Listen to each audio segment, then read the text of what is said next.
You found the coolest place to be, the PlayStation collecting season. Come on, won't you stay with me? Welcome to the show.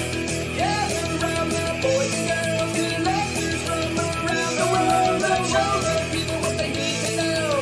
Welcome to the show. Gonna talk to guests, only got the best. Gonna put their knowledge to the test. Gonna laugh and eat, gonna disagree. Gonna show you things you've never seen. Gonna sing a song to the break of dawn. Gonna rock this party all night long. So come on everybody, let me see you dance. Get yourself ready, you got one more chance. You found the coolest place to be, the PlayStation collecting season. Come on, won't you stay with me? Welcome to the show. Gather around the boys and girls, collectors from around the world. Let's show the people what they need to know. Welcome to the show. Welcome to the show. Welcome to the show. Welcome to the show.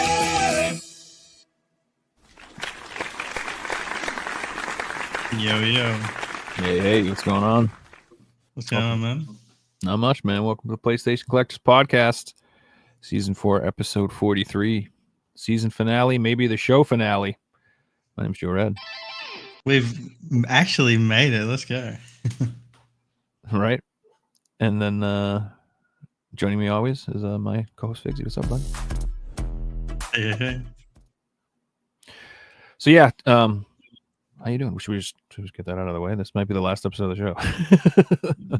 Yeah, so as you guys may or may not have noticed, I hardly appear in the shows anymore, and we've had on and off guests for the last few months, and there's been a time zone change, and me and Joe's times just don't work anymore, and yeah, we still enjoy doing the shows, but we don't want to. Every one of us has to give up sleep to get a show going at a good time, and it just doesn't work. And it's not like we do the show to make money or anything. We do it to have fun and enjoy it. So for at least the next 6 months or so, we're not going to be doing the show. Maybe down the line we'll do something else or go on another show together or something like that. But as for the immediate future, the PlayStation Collectors Podcast, this is the season finale. Yeah, so in case you guys didn't know, every time there's daylight savings time, apparently there's a 2-hour swing in either direction for us. And like Figsy said, it makes it so either one of us has to wake up really early or one of us has to stay up insanely late to do the show. And it just sucks. And so it's just we're doing it for how long now? How long have we been doing the show? 2 years, a year and a half? It's been years. I mean, we're at what's this episode? I'm going to work out how many episodes we've done quickly. I don't know. Over 200. This is 198. We almost made it. 198? All right, well, so I think in the future we owe you guys 2 episodes. Yeah, we'll at some point down the line, bonus episodes to get to that 200 number. But yeah, we did 198 episodes that went for 2 to 3 hours in length. So it was pretty cool. Yeah, another thing too, I'm just gonna be honest with y'all. I think we've talked about everything I can think about PlayStation.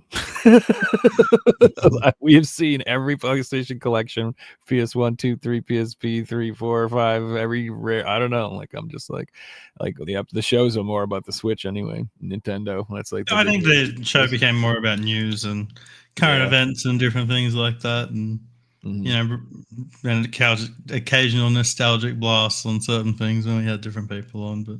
Yeah, it was definitely a lot different from when we first started off, that's for sure. So I think I'm just going to replace you with a hot blonde with big boobs to read the news. And then we'll do that. Just AI generate it. Boom, it's all done. Oh, man, that'd be cool. I don't even have to do it. I'll just make 2 fake people. Just sit back and relax. That's the AI is a scary future that we have. Yeah, I mean, it's already at that point, developers in video games, most of their messages are sent via AI these days, and players all realize that very quickly. It's easy to tell, and that's just the start of it. I'm sure a lot of our games are being made with AI, and we're going to be watching stories, playing video games in the future, and the stories are going to be AI generated, and it's just going to be crap. We're going to get to the point where they're not going to proofread these stories, and the viewers are going to be the ones listening to them, and it's it's not a good future. Well, eventually it'll be like pick your own path, like one of those books, Choose Your Own Adventures. It's like there's not even going to be a predetermined game per se. It'll just be a bunch of assets, like you said, with an AI that creates stories on the fly, and everyone will have different experiences catered to them individually. And which in essence sounds fun, but it's not. It takes away the whole talking to people about that experience that everyone had together, and yeah, there's like something to having like a shared experience where like that's why like a lot of people think that, well, I've heard this conversation like Dark Souls in particular, those types of games, like people like them so much is that there's like one difficulty setting, so everyone kind of goes through the same thing. So it's like a shared experience, and you have that thing in common, and like how bad each boss is and all that other stuff.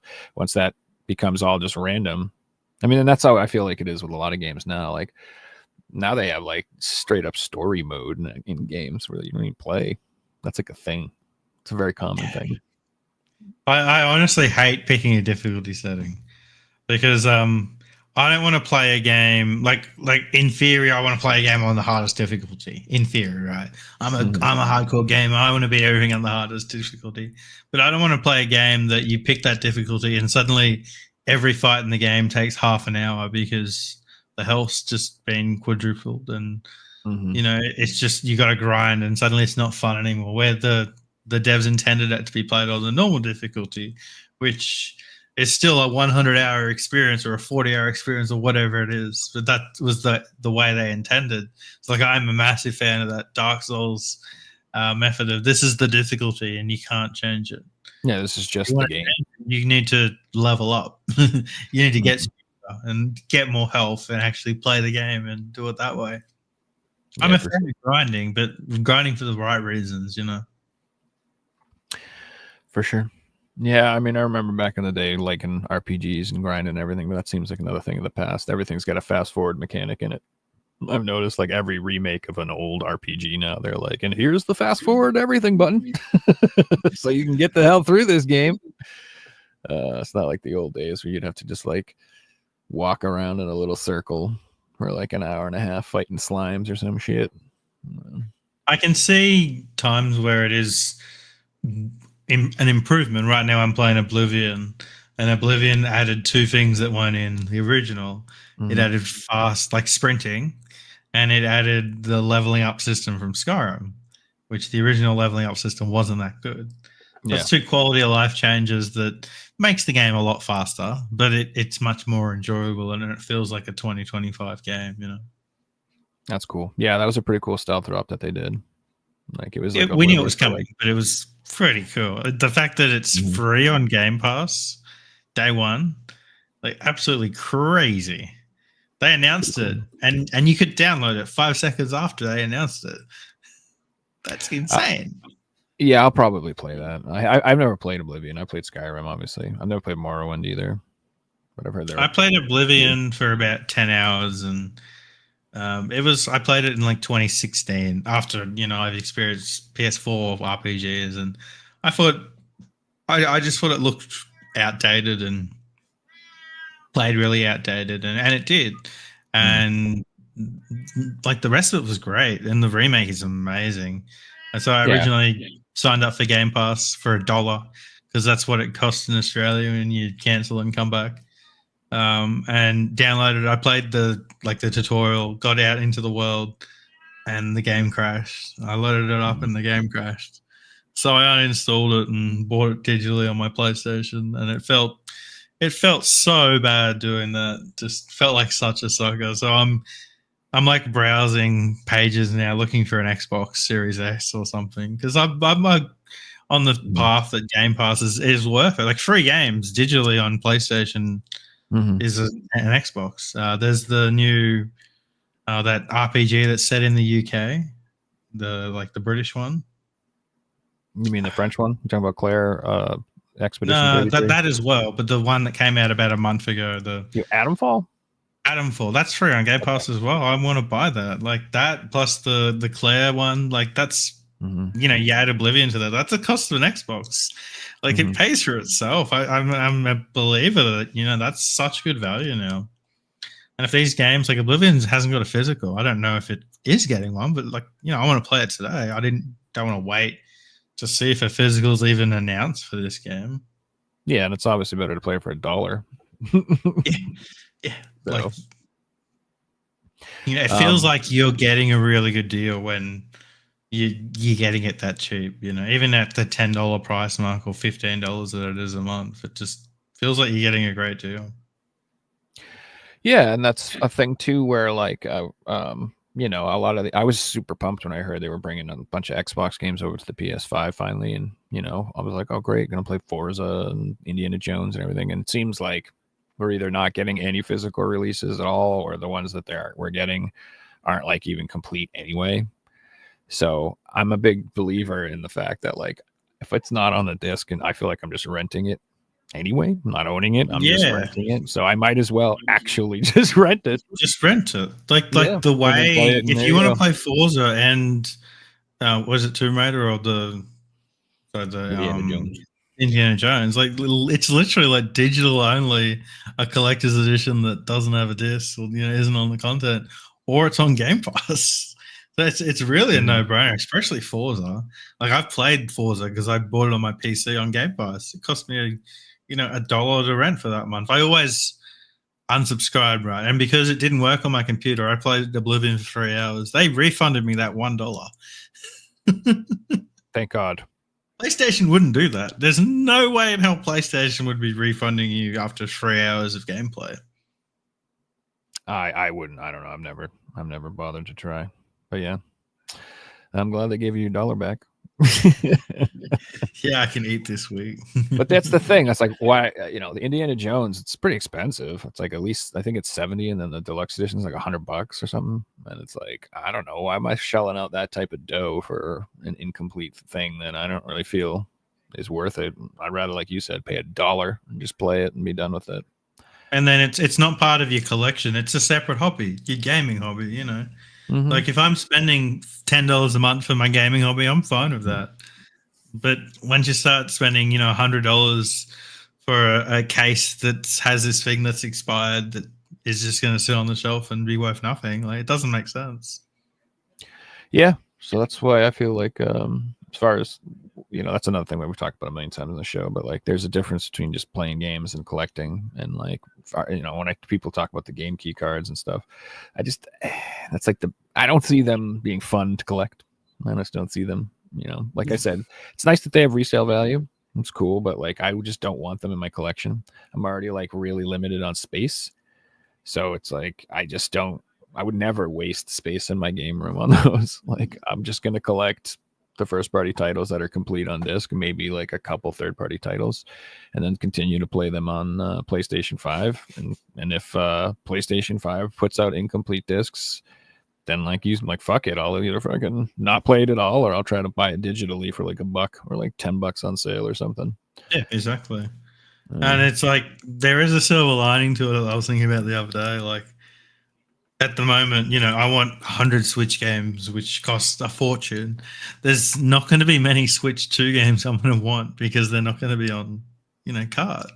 Like I only want games that are on Kart for my collection. Like if I want to play something, I'll probably spend some money for it, but like, it's hard to justify buying a full price game just to play and then put away that's worth nothing afterwards. I hate doing that. Yeah, it's not fun, and it's the biggest thing that's like killed my excitement for this new system. Like I pre-ordered it, by the way, since I'm talking about the topic. Did you get your pre-order in? Well, in Australia, I almost dropped my coffee. In Australia, we could pre-order it after the announcement video like a month ago, and today you can still pre-order them. So like I'm shocked that all these other countries have sold out. Because usually Australia is like pre-orders are up for 5 minutes, they're sold out. You can't get one for months. Like the PS5, it was taking people years to get them. Yeah, which is crazy. They must be like, let's send 10 million to Australia. Oops, we added an extra 0. I mean, people just aren't buying them here. Where how it came out. Well, that they're really expensive. I mean, no joke. Like, how much is it in Australian for a system there? Isn't it like $700? it was like $700, which is like $430 US or something. It was cheaper than the US model. Interesting. Did you guys get an actual Mario Kart or no? Did you get the digital? No. I got the normal Switch, and then I ended up getting Mario Kart through a different retailer for 79 Australian, which is like 49 US for the kart version, which is cool. Reggie, is there any way I Is can that talk Reggie? you out of the Switch pre-order? The Switch One has so many more games. Well, I mean, I've already spent the money, so no, I'm not canceling it. If anything, I'm gonna scalp that bitch. Yeah. Well, the way I look at it, so when I bought my PS5, I sold my PS4 because it's the same thing. They play everything the same. Like I'm tempted to sell my Switch, and that way I've got the box for it and everything. Like I can sell it for $300-400, and that way the Switch 2 is only costing you a couple $100. So they're not wrong. There's not any games. It's just Mario Kart, pretty much. That's going to be the big one. And then Donkey Kong comes out in July. Bloodborne next year, the Bloodborne 2, yeah. whatever it's called. That's for me. And then the new Rune Factory will be available, which that's cool. But I can, a lot of people want to probably play that. And yeah, there's really not a lot right now. But I'm getting it specifically because of a couple free upgrades that it comes with. Because I've never played Super Mario Odyssey. Like, don't be mad at me in the comments, but I never played that. But I heard it's getting a free upgrade for the Switch 2. So I'm going to play that. I played like 10 minutes of it, and it wasn't for me. Yeah, I had a similar experience. It's not even that I didn't like it. I was just... it wasn't in the mood for that type of game. Yeah, exactly. But I have been in the mood for that type of game lately because I'm on a fun game kick. Day one of a new system, maybe in the mood for that type of game. Yeah, I mean, same thing with Donkey Kong. Donkey Kong doesn't normally be something I would be super hyped for, but with the new system, I'm like, hell yeah, that looks sweet. Let's get some bananas, dude. It doesn't do much for me. I'd pick it up if it was on special, but that's about it. But the new Mario Kart looks good. Like, and the fact that I'm getting it cheaper than what it goes for, I'm kind of excited for that. I do feel like the Switch 2 isn't going to be something that we can buy cheaper later down the line, though. That's true. true. Like over the last 5 or 6 years, especially with scalpers and everything, they just don't allow products to get cheaper. Like if there's a $50 price drop, it's going to go in the scalpers' pockets, and they're the ones getting it. Like it's just not allowed. It just doesn't get into the public's hand anymore because that many people are desperate for money out there and reselling and different things like that, and it's just completely different market. I agree. I think that if anything, it's been like it's the first generation. Everything's got more expensive. They remember sales. Remember things? It was funny. I remember I was talking to my girlfriend and I was like, "Oh man, since the Switch 2's coming out, maybe like PlayStation will put out a good sale to try to compete with them." And then 48 hours later, they're like, "We're raising the prices on all our consoles and the PS Plus. We're raising them." I was like, "Oh well, maybe that's not gonna happen." Like, what the heck? Yeah, it's a sad time. Like, you don't get things cheap anymore. If you want to play something, you're forking up the big bucks. Like, I want Silent Hill 2. I want what's the game that just celebrated a 1-year anniversary? Stellar Blade. I really want Stellar Blade. I really fucking want that game. It's still like $90 here. I'm like, I really want this game. But it's like, do I pay? Do I just keep waiting? It's a year. Like, it's still full price, Yeah, over here, I feel like $40 seems to be the lowest I'm seeing on like a lot of the PS5 games. Which is probably like 60 there. But yeah, we're not getting like massive sales like we used to, even on the physical games. Like, they're just not going down as much. Well, that's another reason why things like Game Pass look so appealing, because it's like they're getting a lot of games now. Like, this month's probably the craziest month I've ever had. That it's like 3 or 4 big AAA releases straight to Game Pass day one. It's like, okay, I'm not an Xbox fan. I'm like, should I buy an Xbox at this point? Like I'm struggling to run these new games on my PC. It's like I get a Series S, you know, couple of $100 and get Game Pass, and I'm set for a gaming machine that I can sell down the line. You know, I don't have to buy. Like, I don't want to collect Xbox games. I'm not into Xbox collecting. I've done that in the past. It wasn't for me. So it's like it's kind of a good system for that. You know, it's like a mini PC. I can play it on my big TV, and I've already got controllers for it. I'd be laughing. That's what they want, and that's the future. And I get it, especially if you have a family. Like, you know, it's like an inexhaustible amount of games for your dollar, whereas opposed to like, I remember when I was a kid, if my dad went out and spent $50, $60, $70 on a game or whatever, and he chose wrong, it could be a game that we beat that afternoon. You know, it's like he could bring a game and we'd be like, yeah, we beat it 35 times already and today. He's like, what?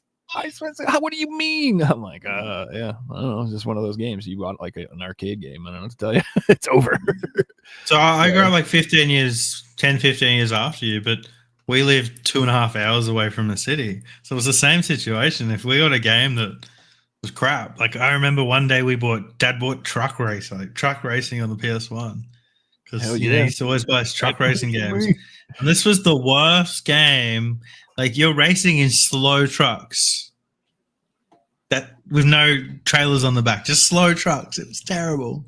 Like, I bought it as an adult, as a meme, because I rebought my childhood games. But it was absolutely terrible. You know, it's like 10 minutes going around this track on a slow truck.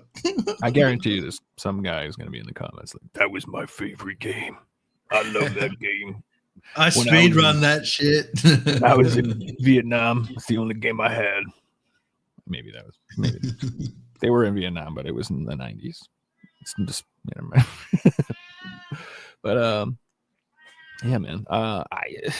You're not wrong. It's becoming a crazy expensive hobby, and it's interesting because it's to me it's already like, especially physical collecting. It's kind of like it's definitely obviously a luxury. It's like a boutique item. It's like a specialty item at this point. Like, it's totally unnecessary for physicals other than people who want them, and they're not catering to that anymore. And I'm just curious how many people are going to just cash out of the collecting game or just stick to old stuff, because at least we got like some sick generations physically to go out with, like PS4 and Switch. You could collect just those two systems. Yeah, I was gonna say, like, you know, when you brought up before, you know, if all these PS5 games aren't on disc, I'm like, well, I can go and collect PS4 games forever, because there's so many of them, and you know, 95% of them are gonna play from the disc. You know, it's not like PS5 games or, you know, modern stuff that we're seeing. And apart from, you know, your Call of Duties, your big AAA releases, most of them are playable on the disc. Yeah. And I'd like you said, most people say that like they're not, which is not true. A lot of them have updates, but yeah, even like what's on the disc, it's functional. You know, it's fine.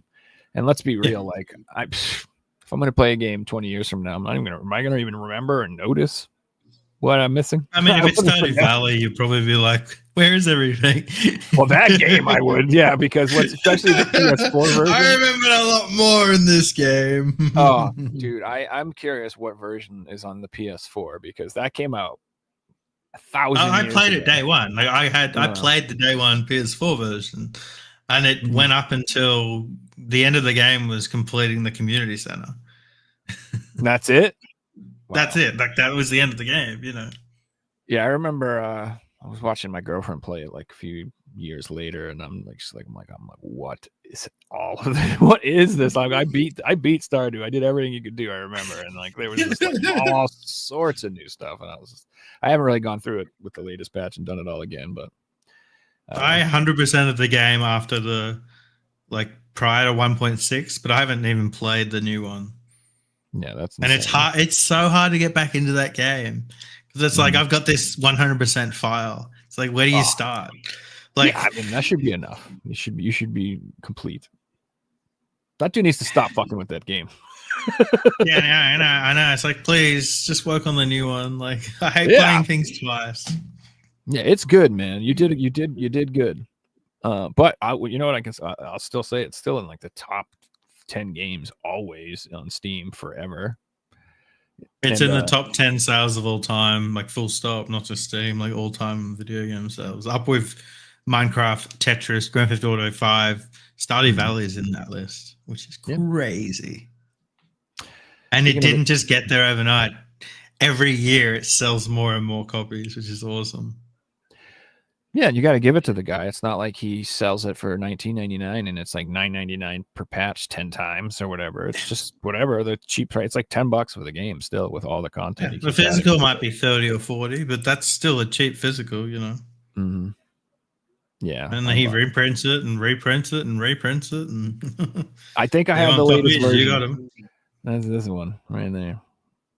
I have 1.5 on the Switch and the original on PS4.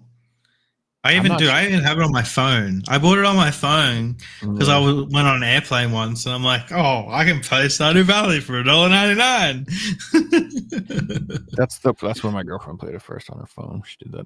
Got addicted, which was funny because when we first met, she like didn't like handheld gaming. She just liked playing on the TV. And then she played that on her phone, and she was like, "Yeah, never mind." And she got her a Switch, and she's been like addicted ever since. So. Speaking of addicted games like that, have you played? Or I've been playing Graveyard Keeper like crazy, man.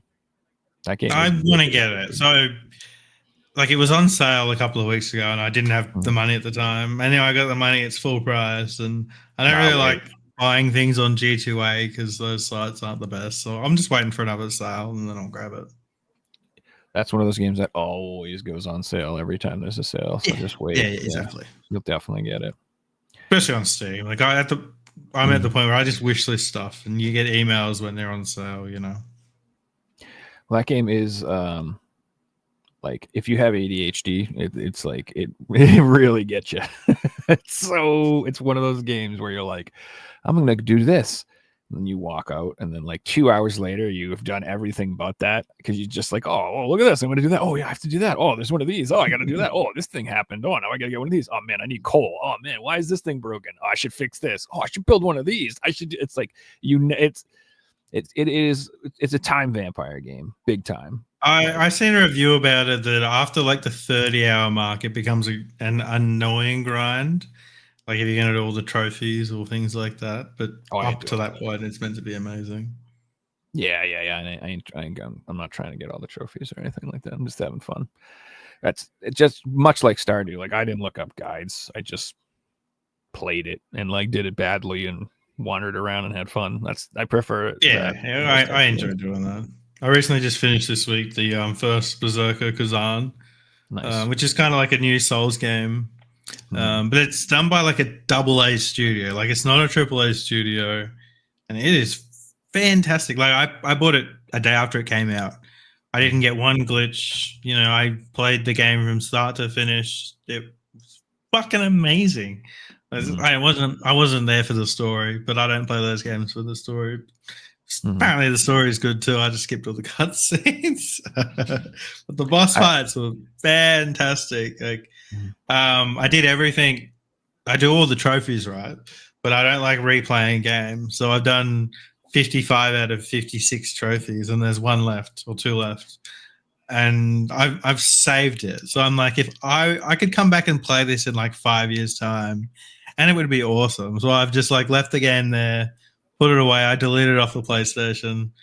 But yeah, like definite 9.5 out of 10 game. Absolutely amazing. I've heard nothing but good things. I've actually heard that it's really hard.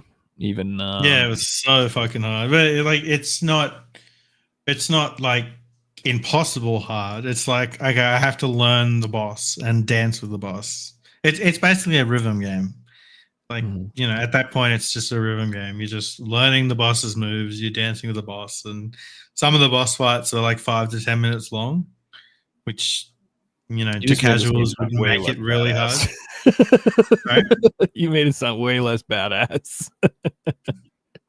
It's about a giant barbarian with a sword that chops demons up, and he's like, you just like rhythm dance with the boss. And you're like, now I'm picturing like Ricky Martin up there, friggin' sashaying out of the way of the bosses.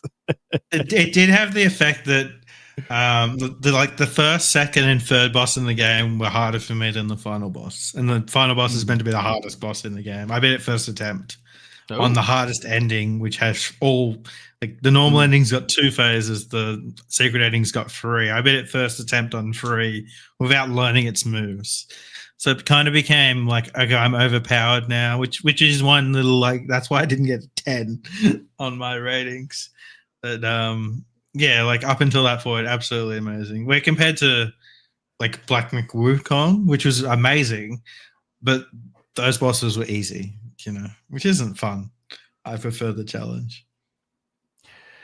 Yeah, I feel like you get lucky sometimes when you play those games. There's always those bosses that people will be like, "Oh man, I was stuck on this boss for 3 days, 300 attempts," and like you were like, I fucking just fell over and dropped my sandwich, and like, I looked up and he was dead." I don't know. Yeah, well, it is funny. Like I've watched videos on the top 10 hardest bosses in the first Berserker Kazan, and it's like the boss that I got stuck on for like 3 days is number 13 on this dude's list. And the number 1's the boss I beat first attempt. So I'm like, all right. That's what I mean. You just sometimes right place, right time, or right RNG. You just got the right skill points unlocked, right weapon use, right abilities, different things like that. Never for me, because I'm always just struggling in those games, using the wrong everything. Like I said, I don't look shit up until I'm like, I can't win. Then I'll look it up and it's like, by the way, did you know you have skill points? Who here had played a game and like been like 40 hours into a game and didn't realize that you had like a skill tree that you could level up? Anybody else besides me? Am I the only one? I've played games where I'm like, bro, I've had that happen. I'm like, this game is so hard. Holy crap. Why? Like 20 hours. I'm level 1. I'm like, what? What? You gonna add health? What is this? Oh my god! I can double my health, damage, armor, ability, get 3 new spells. Oh, what the fuck? Then you do it and you immediately win. It's like, oh, all right. Well, yeah. I mean, that's never happened to me. So I expect you to enjoy those games because once you get good at them, it becomes like a rhythm game. Mm-hmm. When I fought the final boss of Bloodborne, like. I've never had more fun in like my 4th time fighting that boss because, like I got every parry off perfect and, every attack he did, I did the right dodge and the right combo and it just felt so satisfying. It felt like, you're doing a Guitar Hero game perfectly or something like that. Yep, I do know that feeling. That is a satisfying feeling when any rhythm game that you play, if you can actually 100% a song, it's like the best feeling in the world. It's only happened to me like once, twice. I beat one song on Beat Saber on Expert Plus, and I 100% of it. I was so excited. And then I tried again to replicate that for like a year, and nope. It's one of those things that you have to commit the time. Like you can, but you have to commit the time. So it's just like I'm replaying Sekiro right now, and this is funny actually. So I started replaying it a couple of months ago. I talked about it on the show, and I had a file that I'm 70 hours into that I haven't touched since like 2002, right? 2022, 2022. I haven't touched this file, and I got stuck on the final boss, and I just never returned to the game. So anyway, I was doing everything, and I got like 40 hours into this new save and I stuffed up the endings. Shit. I'm not going to get the platinums now. I'm like, am I doing all this so I don't even get all the trophies? And I'm like, wait, I've got this other save file that's actually at that point where I've unlocked. I'm going to get all the endings. So I'm like, fuck it. I'm just going to jump on this account because I'm playing a game. Like, it's still my account. Yeah. I jumped on the other account and I'm like, I'm going to beat this boss. So I pulled out a pen and paper and I'm writing down attempts. I'm up to attempt number 13, and I haven't beaten the final boss yet. It's got 4 phases. I've gotten into phase 4 twice. I'm going to beat Ishin. I'm going to beat it. I'll upload the video to YouTube once I do. I'm like in the mindset where I'm going to beat it after the show, actually. Just in that mindset where I'm going to sit here and fight you 400 times until I fucking beat you. That's a special mindset to have. Like a lot of people, like that's what I feel when I play shmups. Like if you want to have any actual chance of like one seeing a shmup. You can't casually play it here and there. You have to like be like, I am going to play nothing but this shmup for the next 5 days, and I'm just going to memorize every single spawn, everywhere, every angle, find the safest spots, what works on this pattern. You have to study it and learn it and like live it and memorize it and keep all that fresh. Because if you just come back to it like every once in a while, you'll never accumulate enough skill to beat it. And that's like the same thing with this. It sounds like it's just like 4 phases. It's like you're not going to just get lucky. You need to focus and learn all the parts and all the phases and when to push them through phases and stuff like that. That used to be a huge thing in World of Warcraft. Like, it's not only like what the phases do, but like when to push them and when to use Bloodlust and where to position them. And, you know, like all this sorts of things like that would make it so you'd have the best advantage of winning based on the timing of what you do things. And I'm sure there's people out there that calculated the numbers. So we tested using Bloodlust at 20 seconds, 21 seconds, 22 seconds, and and here's our results. So it's best used at 22 seconds into the fight. You've got to be at this angle. We've tested all that. Like, people are out there doing this stuff. Oh, yeah. In all types of communities. It's so cool. Yeah, World of Warcraft is where I went through that the most, because it was just like you would do the same boss. Like, oh, man, I remember my first guild, we were terrible. I was in good guilds eventually, but like my first one, we were just scrubs. And there was we were in Blackwing Lair, and there was the first boss, Razor Gore. We spent like, I don't even know, 8-9 months trying to kill that dude. And then when we finally got it together and we started killing him, oh man, what a feeling. Unbelievable. It's almost hard to comprehend how much like information and research people have done in GeoGuessr for different type of things. But this one guy did a PhD and submitted it, and it's a GeoGuessr research. It got submitted for his PhD. Yeah, I don't know how that works. No, it's just researching different things throughout different countries and things like that. It's absolutely insane, some of the research that's done. Like every single street sign in Brazil, looking at them to see what electricity companies' letters are done, and doing, 500 in each state to get a sample size and things like that. It's absolutely insane, some of the research that people's done. All I know is I ain't calling nobody doctor who majored in GeoGuessr. All right? Fuck that. I don't care. It's like getting a Mortal Kombat degree. I don't care how good you are. Just kidding. It's funny because it's using real life, It uses things that governments could then use and things like that. It's just crazy. It could be very easy. No, you could like say like you're a soldier and you're kidnapped. You get your phone out. You could like send it to Figsy. Be like, "Where am I?" And he'd be like, "Mate, you're all in Afghanistan. Look southeast, go northwest to the city." Something like that. Well, you see it in pop culture. Actually, there's a movie being made right now. And in the movie, they took things from, there's a YouTuber named Rainbolt who does GeoGuessr content. And they took things that he does on TikTok, different techniques that he used, and they've put it in this spy movie that's coming out next year. And like, I see YouTube videos where people are like, I watched this one yesterday. It was a skateboarding video. And they were trying to find a car that was in this skate video from the 90s. And he's like, so I tracked down a GeoGuessr to help me find it. That's amazing. Dude, that'd be so cool. Maybe you think that'll be a thing in the future? They'll have like past GeoGuessr, like old. Well, there already is. There already is, but it just uses like famous places and things like that. So you've got to guess the year, and you've got to guess where it is. It's not as fun, but because Street View is always updating, in 100 years, people can play GeoGuessr from the year 2020 and things like that. I think it would be cool in the future if someone was like, all right, there's a lot of needles and fentanyl on the ground. That's San Francisco, 2025. See all that shit piles on the side? Definitely 2020 San Francisco. Well, no people on the streets. That's 2020. No, this is the future. So by then, San Andreas has cracked off California and it's floated away. So there's actually nothing left. Yeah, so what Chaos just said, random people around the world getting calls from GeoGuessr players asking where they are. That happens. So it became popular on some YouTubers who played GeoGuessr, and They were just searching for phone numbers, calling these people in random countries, asking them where they were. I mean, yeah, that could be really fun. That'd be good content. I'll tell you what. Your signs are great. You pay for me to fly around the world, I'll do that. And I'll call you and you can make content. Where am I now? It's something that advertisers don't think about, right?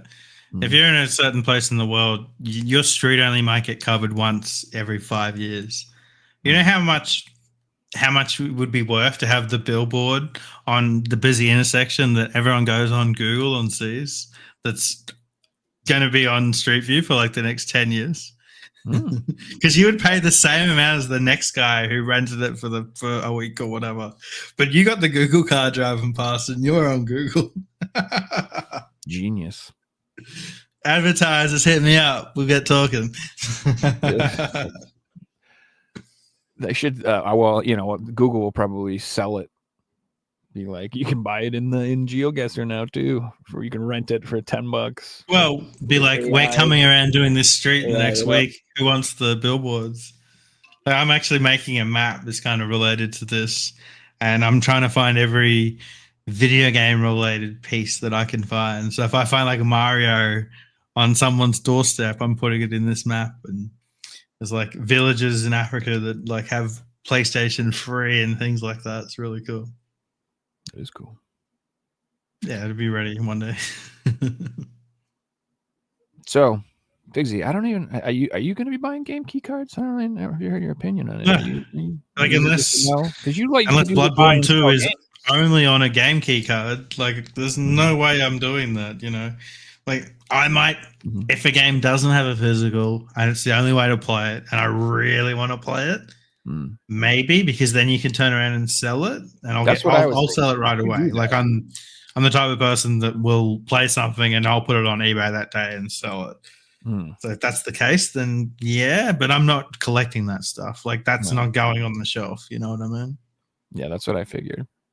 So I'm curious because I don't. It seems to most people I know, not everybody. Obviously, I'm sure there's people who don't care or think they're fine. But like most people I've seen have been pretty in the collecting community. I've been pretty negative about actually collecting them, whether or not you agree. So there's good and bad things about them too. Like so, I'm going to say they're good because they were using one-time redemption codes. Yeah, and now they're not, which is awesome. You can sell them, you can trade them, you can give them to your friends. You can. My mum and dad can buy a game. Little Timmy can play it, and then turns around and says, "I don't like this anymore," and then they can sell it. They couldn't do that before if they bought the wrong thing, like that. So that's a good thing. But for us collectors, that's not what we're after. You know, I don't want to fucking download code that. I mean, I can sell it one day, but I don't want to collect that. Yeah, so it's a weird situation because like it's worse than an actual physical release, which is obviously what we prefer. It's better than an all digital release. It's definitely better than a code in a box. So like I said, like I've said before, like I wish, and this will never happen, but I wish it was just an alternative. Like imagine if like the physical game came out and it was 70, whatever whatever price tag you're on, 60, 70, 80 bucks, whatever it is. And then the game key card came out and it was 40. And that was an option. And that covers the cost of manufacturing, and that's basically it because they're still shipping out the case. And then I'm double thumbs up. I think that would be super duper cool. Like I have no, like that would be awesome. I think that's a win for everybody because then I feel like and I'm like people will speak with their money, right? What's that? Like I see comments of games getting announced and they're just getting attacked in the comments. So if these things don't sell, we might see Nintendo turn around and, go the route of carts again. But if these things sell, then they're not going to care. Like if they sell all the products that they're expecting to sell, they don't care. If it's just 10% of the market, that we're not going to mean anything.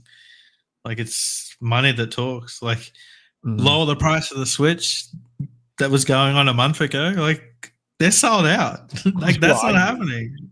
Everybody who collects knows the Switch.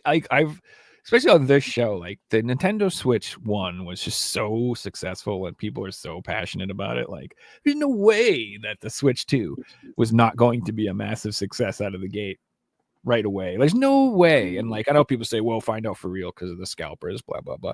I don't think so. I think it's going to be like record setting, regardless of the people complaining about how much it costs. I think that was all just pointless. Did you see the lines at GameStop that were like 100 people deep? Like, that's crazy in this stone age. Like, people couldn't just sit on their phones and go and get it. Like, they're going out of the house. Like, they're hunting this thing. Mm-hmm. Did you hear about Japan? So in Japan, right, you couldn't pre-order it. You had to sign up via My Nintendo. You had to have at least 50 hours of gameplay, and you have to have a Nintendo account paid for the past 12 months. And they had 2 million people sign up. Yeah. That qualified for that prerequisite. Like half of them aren't getting one. So apparently, like, if half the number is reached, it's going to outsell the PS2 week 1 in Japan. I think it's going to be they're going to break records for sure. It'll be the number 1 selling console release of all time, I think, up to now. I do believe so, which is funny because Reggie, he keeps saying there's no games, and he's not wrong. It's like he's right. I'm not buying one for today. But I'm buying one because I feel like when my game that comes out next year comes out, I'm not going to be able to get one of these systems because I'm looking at what happened with the PS5, the Switch, like everything these days. Like, if you miss out day one, it's more expensive. Like, even controllers or like, video games that shouldn't be rare, like this shit. I know it's got reprinted, but that's not the point. Like, it's just, we live in the age where, half the people buying it are buying it to flip and double their money on it. So it's just, it's crazy. Like, if you can get it day one, you're usually getting it for the cheapest price. I also think that I don't think people like truly understand the power and popularity of Mario Kart. Like, I don't think they really wrap their head around how much people like Mario Kart. Like, that game is one of those games that some people, that's like all they play. They play that still, like 5 nights a week. They play that like over and over and over. Right? It's insane, but I mean, there's an esports scene behind it. There's a speedrunning scene behind it. Like, it's big. And Nintendo knows that they could have literally released nothing but the system in Mario Kart, and we'd be in a very similar situation. Like, I don't think it would still be selling out like mad if that's all the. Well, the fact that Pokemon is backwards compatible is crazy. Like, the Pokemon games are going to be on the Switch. Like, they didn't need to make them exclusive to the Switch too. That kind of, and Pokemon's, in terms of like any other series, is the biggest video game. Makes the most money. Pokemon's 5 times ahead of Mario. And the fact that they didn't have to go exclusive on that is crazy. And most of the new games announced are all coming to the Switch. Apart from Mario Kart and Donkey Kong, what else is exclusive? That's it, right? For the new ones? Well, I mean, it depends on what. So they have like the updated Kirby and the updated Mario Party, but that's not that to me. That's not selling anything. And you know what it's going to be like? Oh, you get an extra character. You get an extra. You can use this extra button that we've added. Like, that's I'm thinking a Mario Kart 10. I'm thinking a new game. Like, I don't want to hear a PS5 enhanced version. That's not what I'm after when I'm talking exclusives. So you want to hear something shameful? Yeah. I ordered the Mario Kart bundle with the digital game. I heard. Shame. I'm so sorry. But I can justify it. So first of all, it's $30 cheaper than the physical. Number one, it actually is cheaper. So a lot of people say digital games are cheaper. It is. It's cheaper. And number two,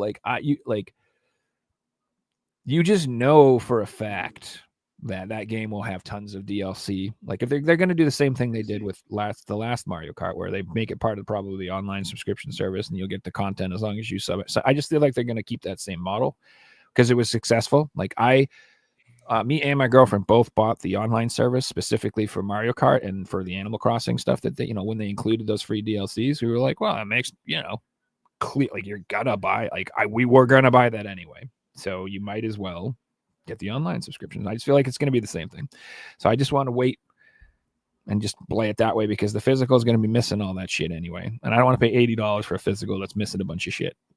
I'd rather wait, keep the digital version, and in 5 years, 6 years, Asia will get a copy with all the DLC, something like that.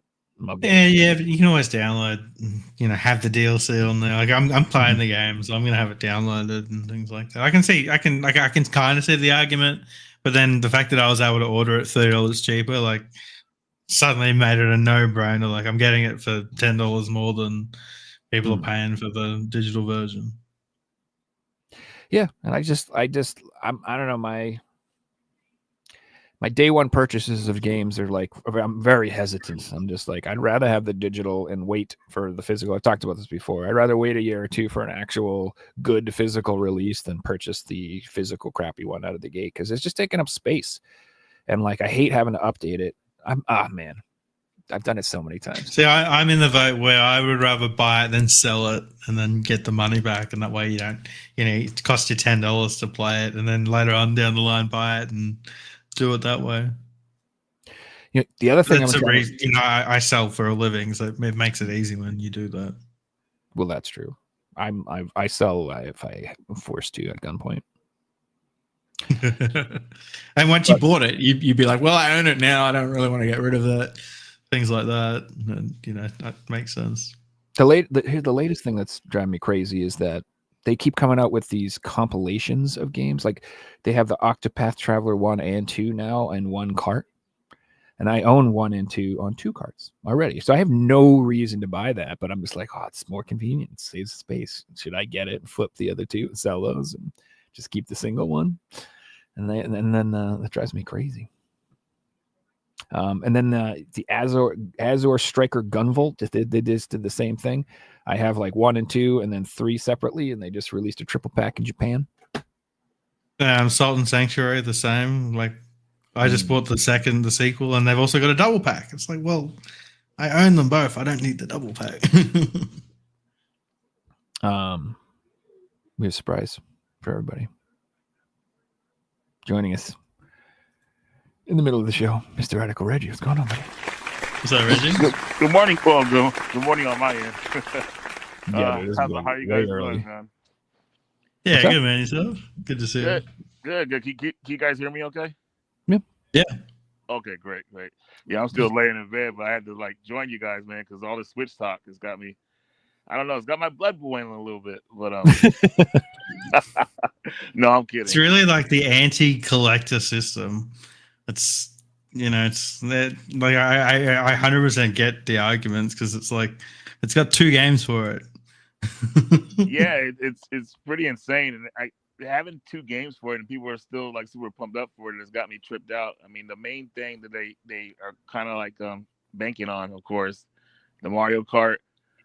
But at the same time, playing older games in better quality is another, and that's what kind of got me I don't know, man. Like they could have had a lot of newer games coming out, maybe a new Zelda would have been nice, a Mario game on launch that's not Mario Kart, in addition to Mario Kart, you know what I mean? A Mario Odyssey 2 would have been nice. Yep. I was expecting a Pokemon game that couldn't run on the old Switch because it was a powerful game. Right. Capcom, I thought they're gonna have some kind of Resident Evil exclusive, but instead they have Street Fighter 6, which has been out for 2 years. It's like, who wants to play Street Fighter 6 on the what do they call it, joypad or whatever? Joy-Cons, yeah. It's like, dude, come on, man. Jeez. Nintendo, what's it's very going on? similar to the PS5 launch, though.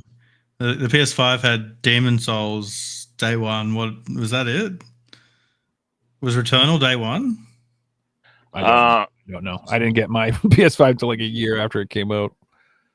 But the PS5 for the first few months had a handful of games.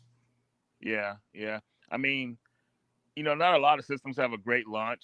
And I hate to be old school here, but the last system I know that had a great launch day one, in my opinion, was the Dreamcast. But that's going way back. Yep. You know, The 360 was pretty strong. 360 was kicking it from day one. yeah, I could say 360 had a pretty good lineup day one, but I hated I wasn't into that system back then. But looking back at it, you know, it had a strong lineup. I would say people were pumped up.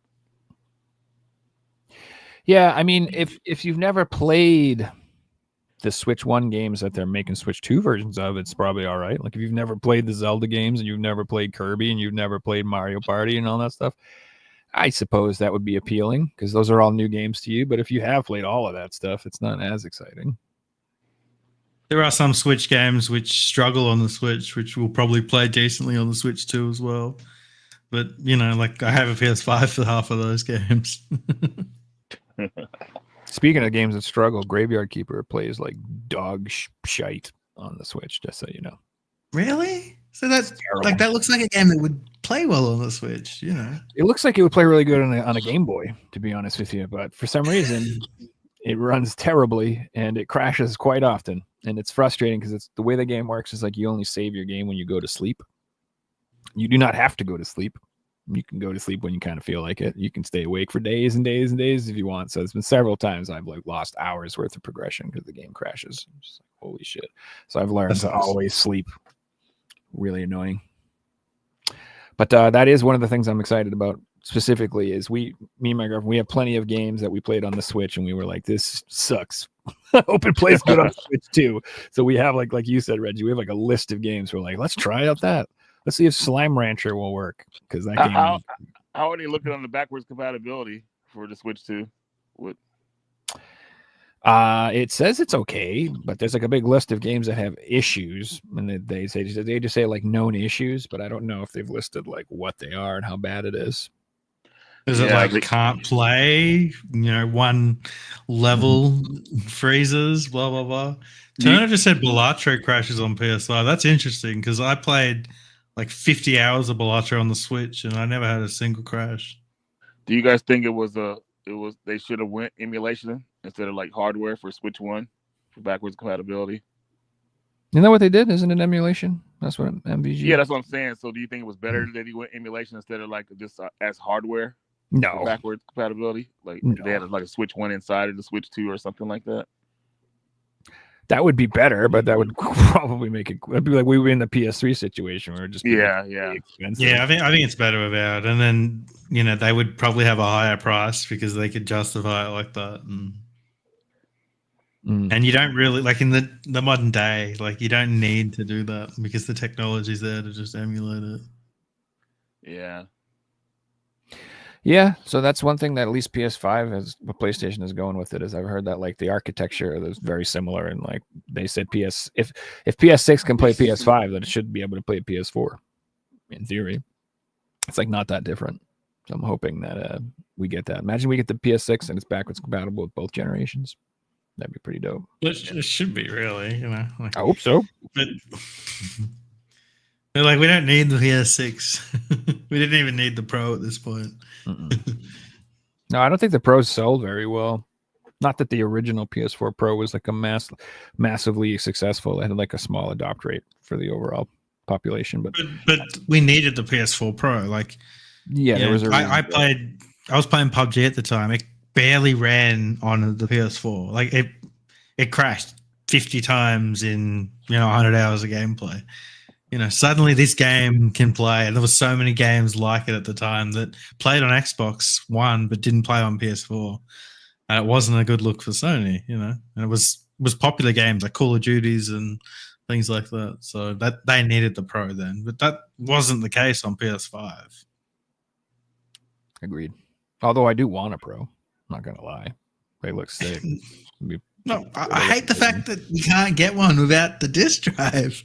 Well, like it isn't inbuilt into the system. I don't like that. That was my argument when it originally came out. I'm like, shouldn't the Pro be like the bee's knees? Shouldn't have all the bells and whistles? And like, I feel like a disk drive shouldn't be overlooked. It didn't even come with the stand, right? We can get all over there again. Yeah, everybody's trying unless to my PS5 stopped working. I've got no interest in upgrading to a Pro at all. I kind of want to get a PS5 Slim, to be honest, just because I would like to collect some of the plates, the cool plates that came out, and like they're only making them for the Slim now. So I'm not going to buy the plates if I don't at least own a goddamn console I can put them on. I refuse to be that bad. I'm not doing that. No, I'm not going down that rabbit hole. I bought a couple of controllers, and it's like trying not to go down these rabbit holes. I'm just collecting games. Controllers is the one thing I think they did great this generation so far. Yeah, amazing. PS5 is really cool controllers. They have a whole bunch. I like collecting them. But the consoles, like, what a bummer, dude. After coming off a PS4, we've talked about this before. Like, the PS4 generation had so many sick custom consoles. And now's the time to get them, by the way. If you have any interest in collecting those cool PS4 consoles, they are, like, ridiculously cheap. People are selling them for, like, $80 online. Like, you know, Star Wars editions. Really? And, oh, yeah, I see them all the time, super cheap. But a lot of the times too, like they may be missing the controller that came with it, so you may want missing the box or something. Yeah. Well, yeah. No, I'm not. These aren't complete in box consoles. I'm just talking about if you want to just collect the consoles themselves. Complete in boxes. It wasn't just the PS4 though. Like PS2, PS3, they all killed it with special edition consoles. Like PS2, there's like 30 different variants of consoles for PS2. You know, crazy. Every color you could mention, you can get a PS2. Yeah, James, they haven't even come out with plates for the Pro. Yeah, they don't have anything. Well, they manufacture themselves into the stupidest situation ever by having 37 versions of their console. It's so dumb. I've just recently, probably this year, started to really get into like the collecting side of PS5. Now that some games are a little bit cheaper and things like that, and I've had money again to be able to afford these things. So I think I've grown my collection to like almost 100 games, and you know I'm excited. Like I look at the wall, and I'm like, they're all really cool games. You know, maybe one or two I got for $5. That's just crap, but you know, I'm like, it's a cool system, and it's at the point now where it's pretty cool, but it's dwarfs when you compare to the Switch or the PS4. Yeah, I have like 1,400 PS4 games and like 200 PS5 games or something like that, right around there. And then how many of those PS5 games have PS4 versions too? I didn't double. I'm really, really trying to stop the double dipping. For the most part, I have. But yeah, I've been trying not to buy them on PS4 and PS5 and Switch and stuff like that. That's a bad habit, dude. That's the point where I am now where I don't care as long as I own the game. I can have one version on this system, one version here, one version here. That's all good. Because it's too expensive to get it all on the one system. Like it doesn't make sense to me. I'll use this Lunar for example. Like I wanted it on PS4 because I collect PS4 primary. The reason I got it on the Switch because it only got released in Australia on the Switch, so I'm not importing a PS4 copy when I can get a local Switch version. It doesn't make any sense. You know what I mean? You didn't get the PS4 copy, huh? That sucks. Well, it doesn't have an Australian version. Like, you know, I'm happy with the Switch copy. I don't want to buy games twice. There's a lot of games now that the PS4 version is like a region exclusive. It's actually kind of fun time to collect for PS4 because you're just like, oh, there's only a PAL one. I'll get that one. Oh, there's a just a Japanese one. $20 when they're like $60. It's like, oh, this ain't fun. And how much is shipping? Oh, well, you have to deal with that way worse. Although there's tariffs now, so maybe I won't be able to get games cheap anymore from overseas. Who knows? So far, so good though. I haven't had any issues. I think we'll be safe as long as it's like nothing in bulk. You know what I mean? Like, you know. Yeah, I read it was only going to be over amounts of like $1,000 or something like that. Yeah, that's what I heard. Something like that. It will catch people, like people that do, you know, big orders from strictly limited games. If you're not splitting up the orders, or if you're combining postage, you got to be careful. Play Asia, places like that. Like I've sent packages over $1,000 of value plenty of times. I can just imagine now, like all of a sudden, all my games from strictly limited ship, and they bill me like an extra $300 for the shipping. Sorry, you got to pay for this. And they're not going to lie on the customs forms. So did you guys watch the limited run game video that came out? I know there's one that comes out every year, but oh my god, it was like some of it, yeah. Did you hear that they were telling employees to lie on custom forms or overseas orders. Like, oh my god. Yeah, man. Like, I'm a reseller, and I'm like, I don't want to do that. No, sorry. This is a big company doing it. What the fuck? Oh, Josh Yeah, is a and that's maniac. the guy's biggest mistake is that like he just he made a bunch of mistakes, but the thing is he wasn't like tight with his employees. So when Nope, you're fading out. Oh, we're losing you, Reggie. But I feel like what Reggie's going to say, like loose lips sink ships. You know, Well, that's what obviously I all was- this stuff's come out from employees that he's done wrong in the past. He's done a lot of people wrong, so it's going to catch up with him. I wouldn't be surprised if this dude ends up in jail one day. You think so? The tax man catching up with him. Like Tiger King. You think that's making We a show also about an it? investigation on, the $2 million video game collection in the basement that was paid for from profits earned from this company. They were supposed blah, to be blah, blah. donated to kids with cancer or something like that. Yeah, we could have a scandal. You never know. It's been a while. I mean, yeah. They do a lot of dodgy fucking shit. Like, they still release games I like, but I hate giving limited run money. Like, there's some shit companies out there in the world, but no more that I hate giving money to is limited run. And they keep it for so long before they give me the product. It's like, fuck.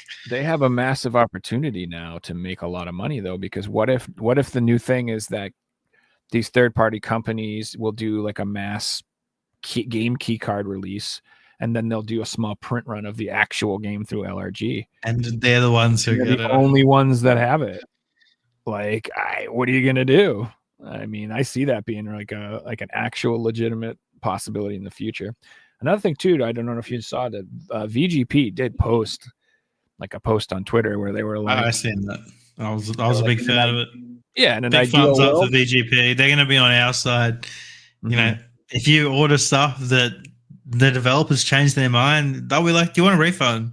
Because you ordered the physical copy and they're not making it anymore. And do you want this shit product? Because we don't think you do." So like, I feel like if limited run are going to do that, then VGP will also be selling it. And if it's the case, it'll be cheaper to order for VGP.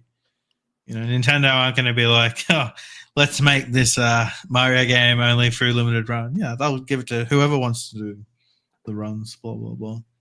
Well, I just think that it will be a funny story arc if the saviors of the physical community end up being VGP reprints and LRG reprints of games. And it's like all the people who hated them for so long, who are just like smugly and angrily giving them money, like, it's the only way I can get the damn game I want.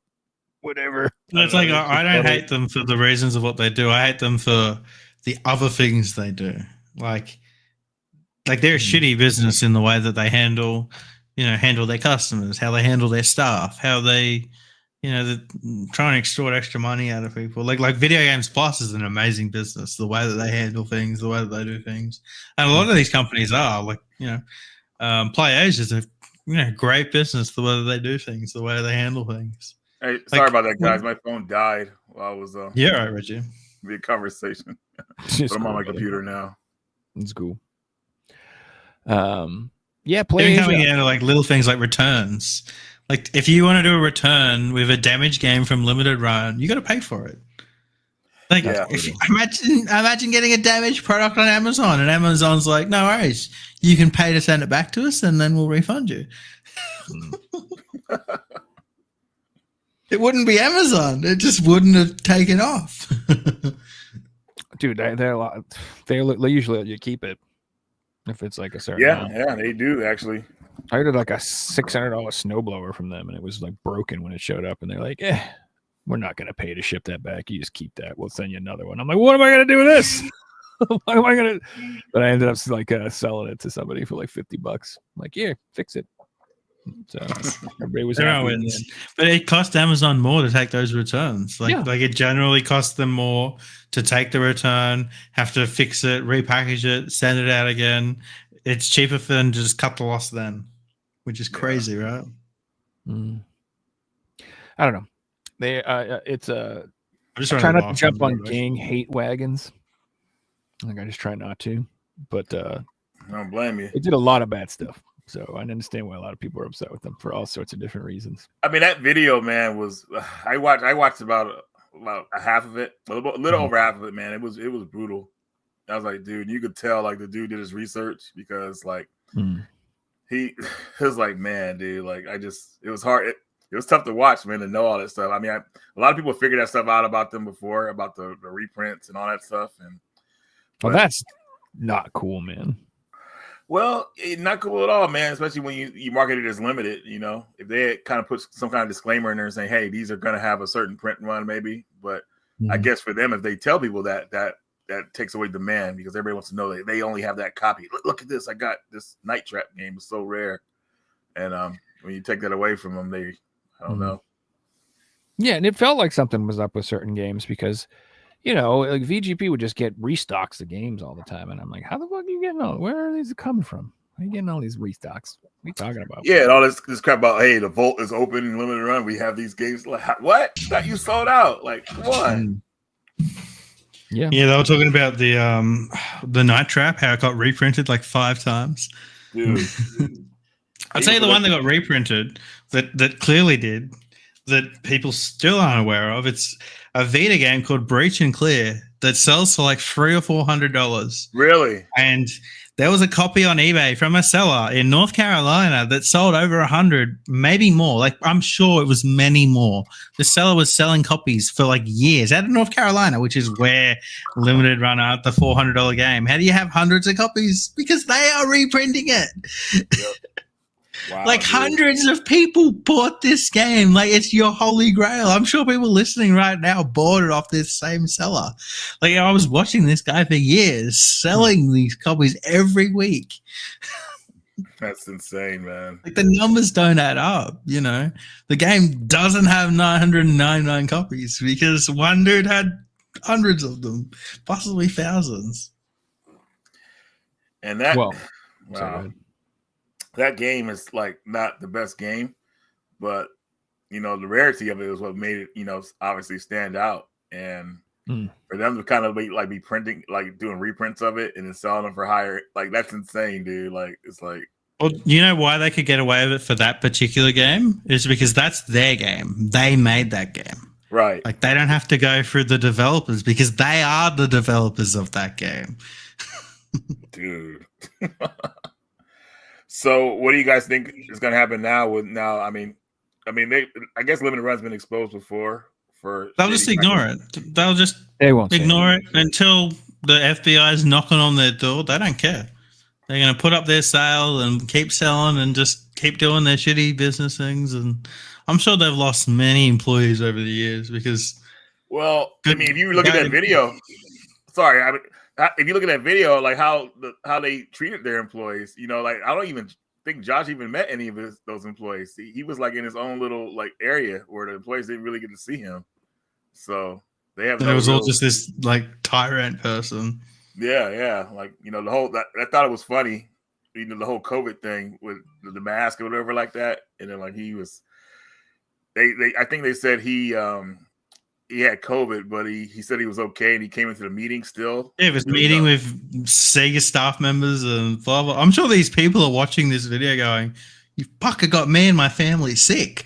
Like, yeah, they probably are. So I think it's going to end exactly like the ending of Scarface. Josh is going to be in like a mansion in Florida, just a pile of cocaine, cutting it up with Sega CD cases. Fucking cops show up. I would love to see his collection. I would love to see like the true extent of his actual collection because I feel like he's or used to. I don't know. It's just the person that got to his head, and you know, I'm sure he hasn't got savings or blah, blah. I'm sure all this money is just going to his collection like an addict. You know, I got to complete this set. I got to complete because that's what he was doing, completing sets of video games. I'm sure he just has, you know, like 35 complete libraries at this point. Probably something like that. Jeez. But I don't think it'll put him out of business, if that's what you're saying. Like, I don't think that'll matter. If anything, like I said, I think they're going to do better and better over the next few years because They just have to be the last man standing in a way. Right. It's going to be whoever,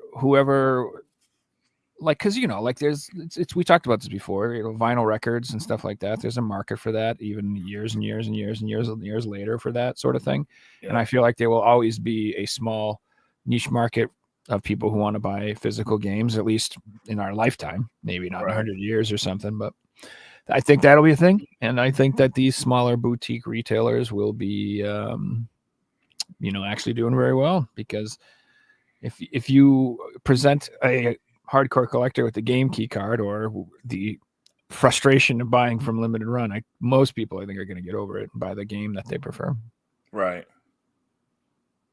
Moral indignation, moral outrage only goes so far.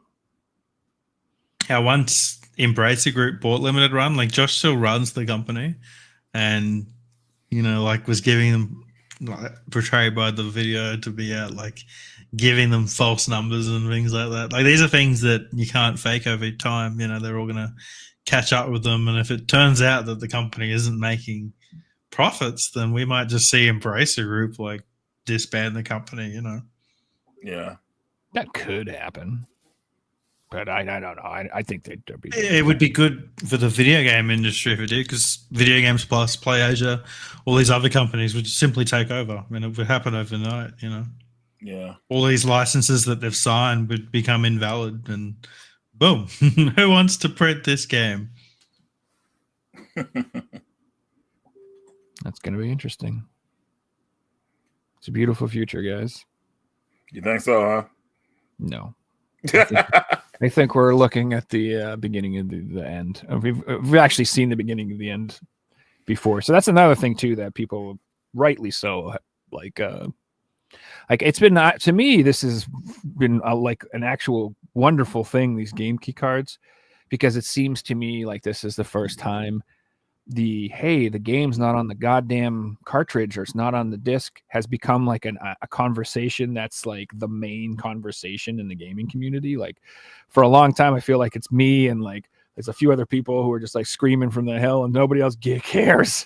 I want to give kudos to Nintendo. Like, they've almost gone further than Steam in giving people value of their digital items. Like, true. The digital card is still a physical item, but it may as well be like an NFT or some digital thing that they can sell later on. Like, Steam doesn't even offer that at this point. We will see it in the future because they won't be able to compete with Nintendo. You're not wrong. And I just want to say, it's like, this isn't Nintendo. Nintendo didn't invent this. Like, we had games that were codes in a box on the PS3. Yeah, I collected them all. It was great fun. It was fun when they were 10. This started a long time ago, and this is not like a Nintendo exclusive problem. This is not like a new phenomenon. This is a problem that's been going on for years. Like, I've been bitching about that. I remember like going on Twitter and being like, just say everybody wants to know this game isn't on the disc. And people would be like, why do you care? Why do you care? I'm like, I'm just letting people know. And nobody cares. We're just making fun of me and call me crazy. But now I feel like I'm like justified. All of a sudden, everyone's like, wait a minute. It's not on the car. I'm like, yes, you see how that's a problem now.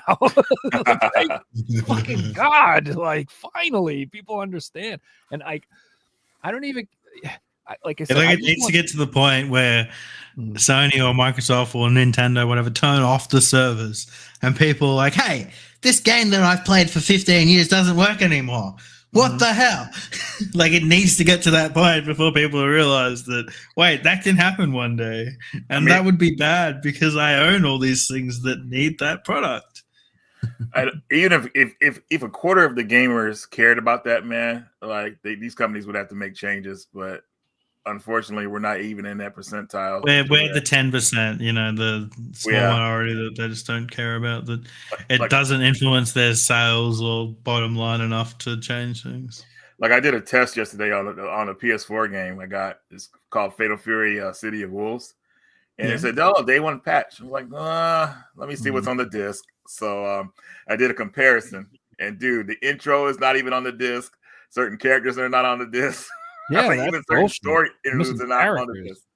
I was like, dude, it's not a day one patch at this point. The disc is like a fancy download code. Like that's what we're getting. The Yeah. disc allows you to download the game.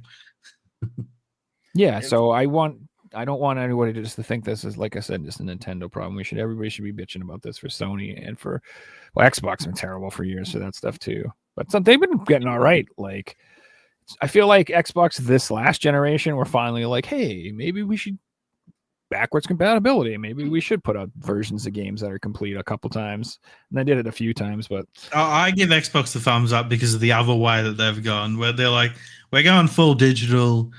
And we're going to make it cheap, and we're going to bring games day one to Game Pass. And they announced it years ago, and like consistently, like, you know, back when I heard about this 5 years ago, I'm like, yeah, radio, blah blah blah. And now I'm like, you actually got that game day one? Wait, you got that as well? Wait, like today I heard that they got Adamfall day one or whatever it's called. Like, I want to play that, and it's $100. Like. You know, I want to play this game. All these games that they've got, it's such a good deal. And you can't really fault it at this point. No, you can't, man. It's like no, but then you're going to end up. So here's the other thing too. Like, that's bad for the game developers, though. Like, everyone's going to get less money. It's the same thing that happened to musicians and everybody else. Like, once you go into that digital streaming model, it's pennies you're making compared to what you were making when you could sell your game as an actual thing. Like, when people bought CDs, you're split on there. When people bought CDs, bands were making lots of money, and now like bands, they make good money, but it's off of YouTube streams and it's off of this. They don't sell albums. It's less. Like, you can see these guys that are very popular, but they're like working musicians. Like, I got a question. I don't know if you'll be able to answer it, but based on this, right, I seen today that Oblivion had like 2.5 million Steam sales or something ridiculous. So, like, why would you buy it on Steam when you can get it on Game Pass? And I'm generally asking that question. Like, has anyone here know someone who's bought it instead of renting it on Steam? Like, do you plan to play it for 10,000 hours? Good question, right? The same game, PC version. Is it the mods? Okay, you can't use mods on. Okay, I didn't know that, so that makes sense. And I mean, we all got to make them titties bigger, so. No, that's worth every penny, boys. I don't play games with mods, so I didn't think about it, but that makes sense. That's the first mod that gets created for every game. It's the number 4. It could be like Jeopardy, and it'd be like, make Alex Trebek's tits bigger mod. Number 1, download it. That Expedition 33 is amazing. Like, I want to play it. Yeah, I've heard a lot of good things about that game. I've been thinking about picking it up. It looks cool. I mean, I'm a huge fan of turn-based combat, so the fact that anyone's trying to make that interesting and a thing, I like. That's why I like Fantasia in that game too. That had like an interesting take on the turn-based combat too. If you played that, had like little area effect spells and curve your spells. I didn't play it, but I watched you play it. It looked good.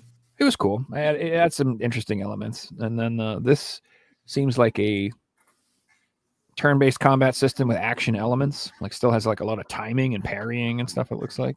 So that's cool. Yeah, it's almost got like Sekiro type parrying, which they compared it to, which got raised my eyebrows. Like, I heard people compare it to Nier or Automata, and do you guys ever play all these games they're comparing it to? I love. So you ever play Legend of Legaia?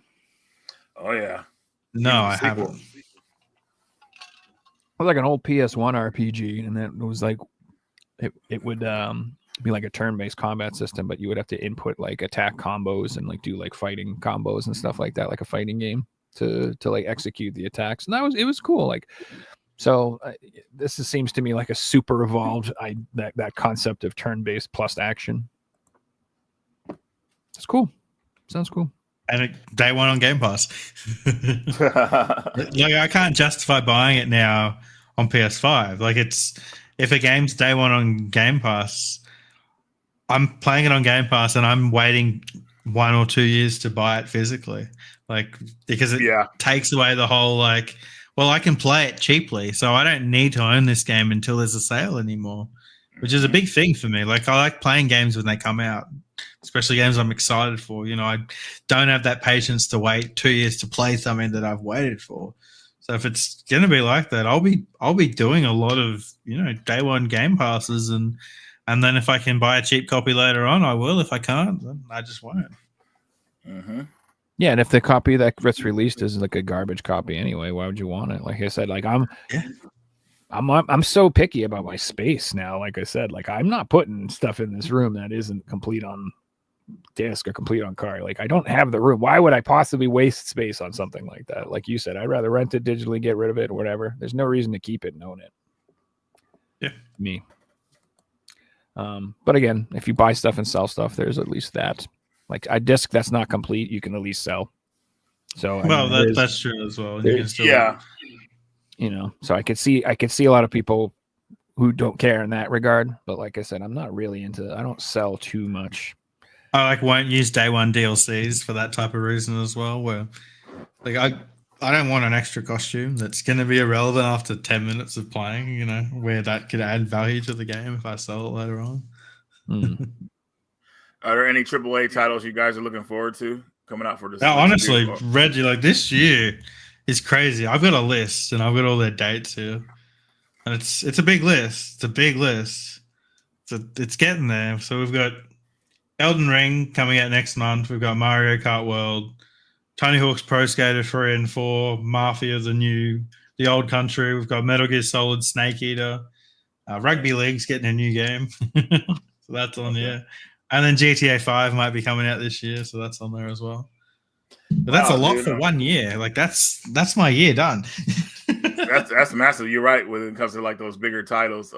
Hopefully GTA 6 does come out this year. I'm interested in playing it. The thing about that game is that I'm interested in playing like the story mode. I don't really care about going online because I told you. Me too. I won't play it online. I don't like that type of community and things like that. Like that type of grind, and you know you have to play it for hundreds of hours to progress online. Like I'm if I can 100% the story in 200 hours, fuck yeah, let's do that. You know. There you go. And then I'll just get cops to chase me in single player if I want to keep playing it. Yeah, it's funny. Like online, I feel like I could just like watch other people's funny videos if I want to see what's happening online instead of like me grinding on there. Like, nah, I'm good. But do you guys think it'll eventually come out for the Switch too? Some kind of. It's interesting. Like, I'm sure Nintendo want it to, right? Right. And GTA 5 is going to be on the Switch too. Was GTA 5 on the Switch? No, I don't think so. No way. Okay. I'm sure they want it to, but like, it's one of those things that if it doesn't run on it, then you know why would Rockstar want to put their game on a system where it doesn't run very well? Well, the original Switch is more powerful. Is it as powerful or more powerful than the PS3 or 360? I'm not too sure. I assume so, right? It might not be, and that might be a reason why that game probably wouldn't run on there. I mean, the PS3 version of Grand Theft Auto. I mean, I thought it was top notch until I saw how it ran on the PS4. But yeah, I had it day one on PS3, and I played the whole game. You know, I didn't have one complaint. But today, you'd probably feel like it's an outdated game on the PS3. Right. So, and then most people are kind of want to play online, so it's like on the Switch, yeah.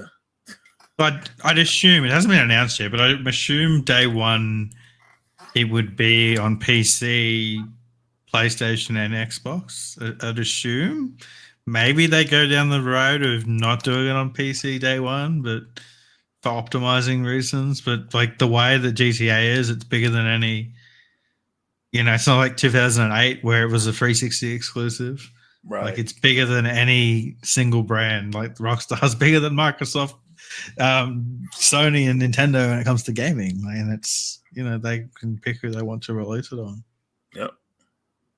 So I'm going to go out on a limb and say that if they did release it, it's not going to fit on a cart. Yeah. It's going to be like how big of a, what do you think the download size of GTA is going to be? What's your guess? I'm guessing like 150 gigs. It'll be smaller than the biggest Call of Duty, that's for sure. You think so? Yeah, dude, Call of Duties are like over 500 gigabytes at this point. Are they really? Holy crap! I'll bring up something. This year, we've had a lot of releases drop early. Is it because developers are aware that GTA is coming later in the year? Because we're going to not see AAA games release the same time. You know, you're not going to see. Why would you want to go up against that? That makes sense. So, yeah. And we're getting a lot of games dropping. Like, yeah, this Mafia's dropping in a month. This game, Tony Hawk's coming out in 2 weeks. You know, Oblivion just dropped now. Like they could have announced it and dropped it in 2 months. You know, but they dropped it today or 3 days ago, whatever it was.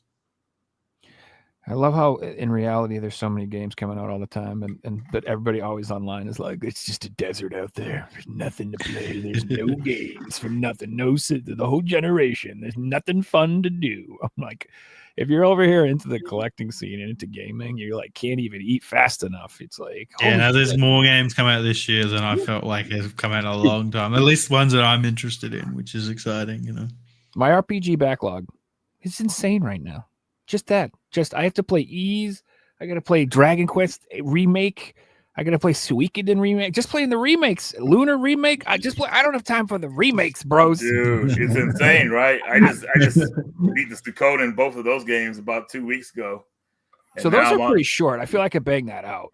No, they're not bad. Like Suikoden 1 will take you like a little over 10 hours to beat if you try to get the best ending. Suikoden I'm gonna get all the people, so yeah.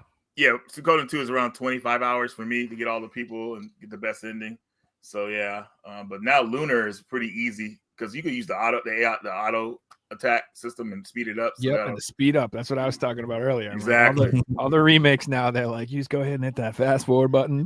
Because we played the games before, so we deserve that. You know what I mean? I don't want to have to grind and like wait a bunch of hours. Just speed it up. Yeah, I'm especially excited for Lunar. Like I've got it obviously, but like it didn't get released in the PAL region. I don't collect North American games, and I've always wanted the Lunar games in my collection. So it's like the best of both worlds. I don't have to pay up for it. I've got both of them on the one thing, and I pre-ordered. And it's probably the best version to play. They're remastered.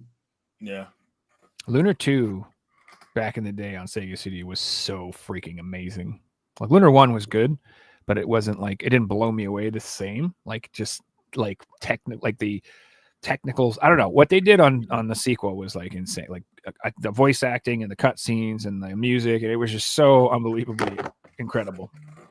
So I'll always like remember that game. Yeah, it's one of those games that like really pushed the limit. The animated cutscenes, the battle. Even though our version of those games was a bit harder because of like working designs, I feel like they were still really solid games. But the best version of those games to play, definitely, I think was the PS1 or Sega Saturn one. That's what the remasters are kind of based off of.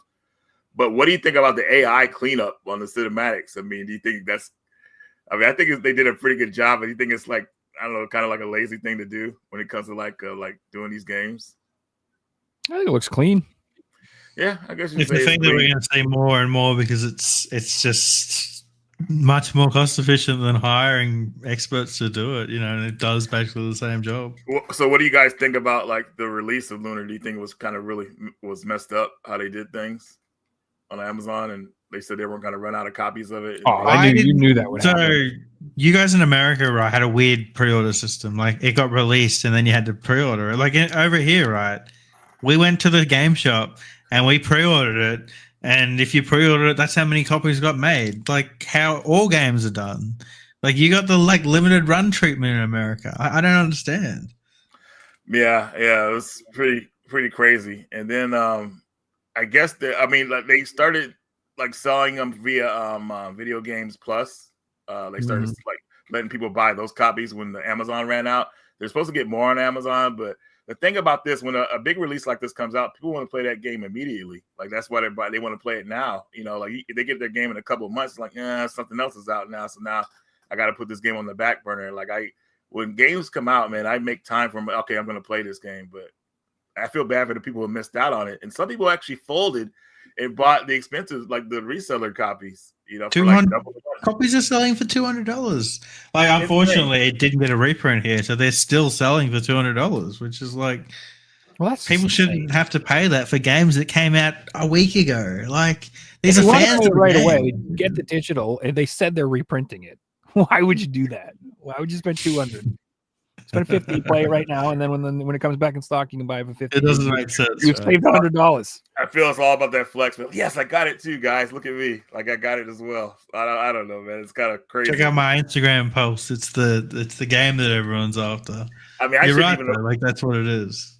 I shouldn't even have bought the Switch copy because I'm like thinking like, dude, like I'm not gonna play this game on the go. You know what I mean? I played on the PS4, you know, get my trophies and all that stuff. The Switch version was more, I guess, like a flex, I guess, but it's like that's not the version I'm gonna play of the game. You know what I mean? Like, you know what's annoying is I would honestly prefer to play it on the Switch if it had trophies. But the fact that the Nintendo doesn't have trophies sucks. yeah, they still haven't got it together, man. Like, you thought that with the Switch 2, they would have put some kind of program together for the fans, but they just like, I don't know. Steam, Man. Xbox, Sony have all been doing this for 20 years. In 20 years next year, Oh my God. Microsoft started this stuff. You're right. They used 20 years achievements was the beginning. Oh my God.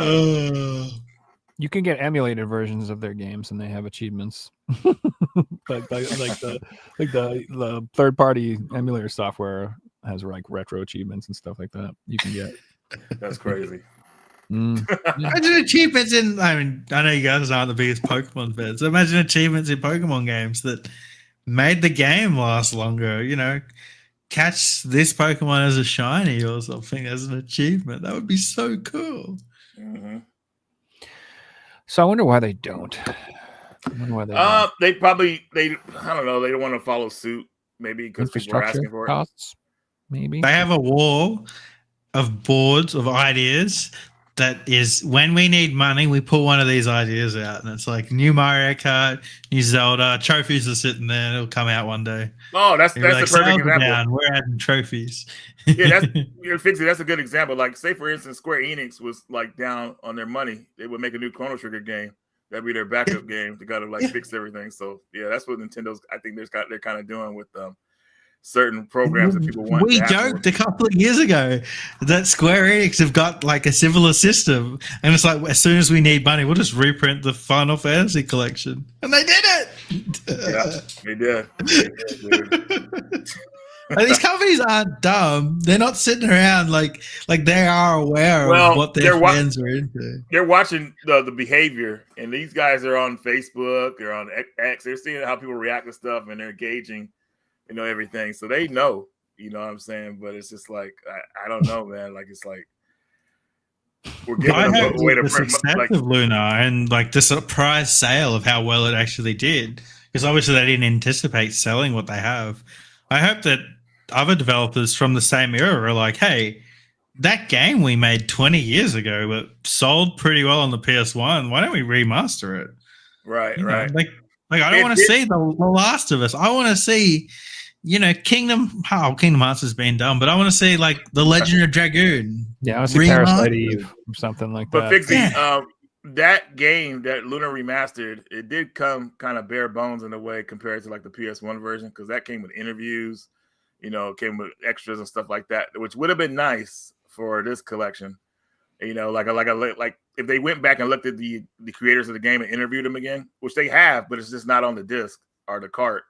I thought that would have been kind of cool to include, you know, as an extra, but you know, or done like a collector's edition that included things that were in the original collector's edition or something. You know, they lose money on collector's editions the way they do them, so they probably were kind of scared to do it. They might do one afterwards, you know, seeing how well it's selling. We'll see, but yeah, collector's editions are like for a lot of these companies, it seems like they're not safe, I guess, especially for something like Gung Ho or what's that company called that published it?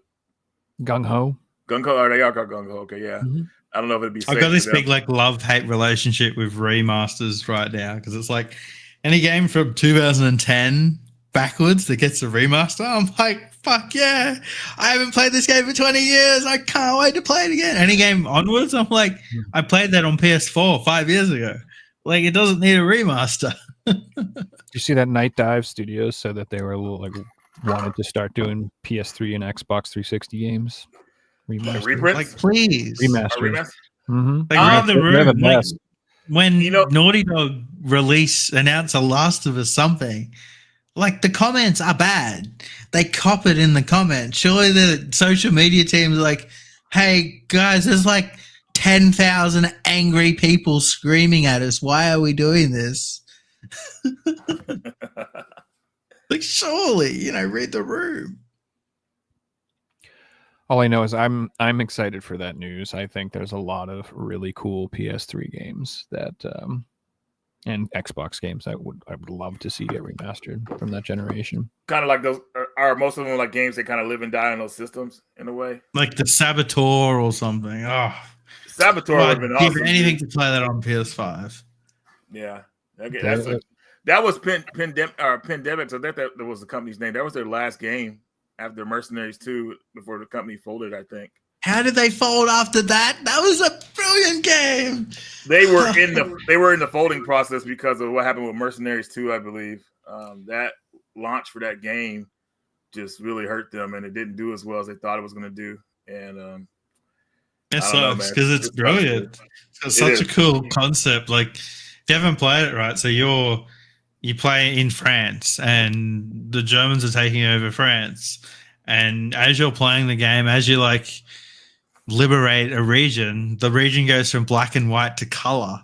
It's such a cool concept. You know, it's all black and white. And I didn't know until I've done the first time seeing color. I was like, oh my God, this is actually awesome. And then you'll drive through and suddenly you drive into the next area that's all under control and it's all in black and white again. That's cool idea. Yeah. Yeah, I wouldn't mind seeing the Fear games as well. So I'm guessing the 360 version of that game is not backwards compatible. Well, Dead Space got done, and look how well the reception to that get done was. You know, I'm surprised we haven't seen Dead Space 2 get announced. I'm surprised too. I really liked the Dead Space.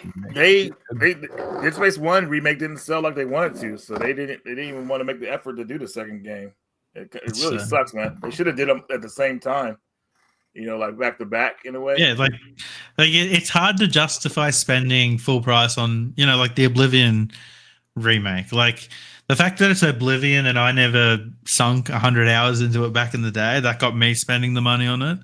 But if it was like, you know, a game that I already played or something else, it's hard to justify like rebuying an old game, you know. And there's new games that are coming out that are awesome. But if you include 3 of them, like the Spyro trilogy, the Crash Bandicoot trilogy, you know, Tony Hawk's giving you 2 games. Like they got released as single games back in the day at full price. They're giving you multiple games. Like, what's the difference between a sport game and a kids game to a horror game? You know, they're still all games. Yep. We're even getting Uncharted, like 3 of them put on 1 pack sold at normal prices. Like they're Uncharted games. Surely they could have milked those singly. Yep. I'll go over pickups. Yeah, pickup. Okay, let me see if I can pull up. Wow. Grab some stuff. If you have some, Reggie. If you don't, no big deal. I know. Well, I think I have them like pre-recorded, so I got like 5 a.m. when we started this. Where you are, dude? I know. That's why I was like, dude. Like, yeah, that's why I'm not even on camera right now. It's like fucking 6 in the morning. You want to go first? You want me to go first? Yeah, I got like 5 things. It won't take that long. All right, go for it. So obviously I shared this. I pre-ordered it. I'm super happy to have Lunar? it. I haven't opened it yet. Like I'm now that this copy's selling for $200, I'm like, if I want to play it, I might download it. And we'll see. Super happy to have it though. Like, you know, it's a game that was always like on these videos that I've seen for 20 years and always wanted to have it. And it was always like, well, I don't collect for that region, and I've got it now. I'm glad. All right, so I've got some interesting games here. I do that all the time. PS5 by the way. games. I'll fucking be like, oh, how much is this game selling for? I'm just downloading it at this point. I'm not opening it. Like, it's always about the math. If it's like $20 for the digital and the game's worth $200, I'm not opening it. Yeah, and you know, it's probably only going to go up in price if it's sealed. Yeah. Okay, so here we have Time Media. Now, I found this on YouTube videos that were like Souls-like games because I'm massive into Souls games. I'm kind of playing every single one. I heard good and bad things about this, so I'm going to play it myself and give my own opinion on it. But it looks fun. It's done by Team 17, who do Worms, and you know they do some cool things. So it's done by a decent team. I'm sure it's going to be all right. Will have its own like quirky little things that each game does. So I'm looking forward to that one. Mm-hmm. Might have been the same video. I also heard about this game called Soul Tice. And again, it's sort of like a Souls clone, sort of not. It has its own little charm to it. Looks alright. It was like $19 at my local store, and I'd been looking at it up on eBay like a week before, and it was like $40. So it looks alright. Yeah, I'll give this a go once I've got nothing to play as well. Get AI Limit. Yeah, have you seen that? It's Is that the new one? It's coming out. I don't know if it's like coming out any day now, I think. And it's like okay. No, I've been looking that up. It hasn't come out yet. Yeah. It's like an Asian exclusive release. You want the physical? Yeah. No, I'm gonna get that. It looks really good. Mm-hmm. And then I got this. This is called Graven. There you go. So this is like a first person, like boomer shooter / like role playing / like fantasy. It kind of combines a lot of genres into it. It looks good. No, it looks like cool. It looks cool. The reviews are like it's kind of like trying to do too much stuff, but it's still fun in what it does. But like it looks cool. It was cheap. I think I'll give it a go and make up my own opinion on it. But it looks cool. Like it looks like a fun game to play. And then I went grocery shopping the other day. And across the road from the grocery shop is a store called Harvey Norman that sell like TVs. And they have like a small video game section. I always go in there because sometimes they have weird sales. Like, oh, this $90 game is $4. So I found Helldivers 2 for $25 and it's sealed. Nice. It's still selling for like $60 online. I don't know if I'll open it. I think I might just keep it for the collection. I heard amazing things about it when it first came out. A lot of my friends are playing it, but they're not playing it right now. And it's like an online type thing. So, yeah, it looks cool. There's actually another copy at my store. I'm probably going to go and buy tomorrow and sell because I didn't realize it was still selling for like $60 online. I'm just like, oh, I don't own that. And it's $20 or $24. That's like free. That's my logic. Right, you're up there. Cheap, it's free. Yeah, especially when it's sealed too. You don't find sealed stuff in Australia. So I picked up the Neo Geo collections on the Switch. What? Heck yeah! Nice. Volume 3 and 4.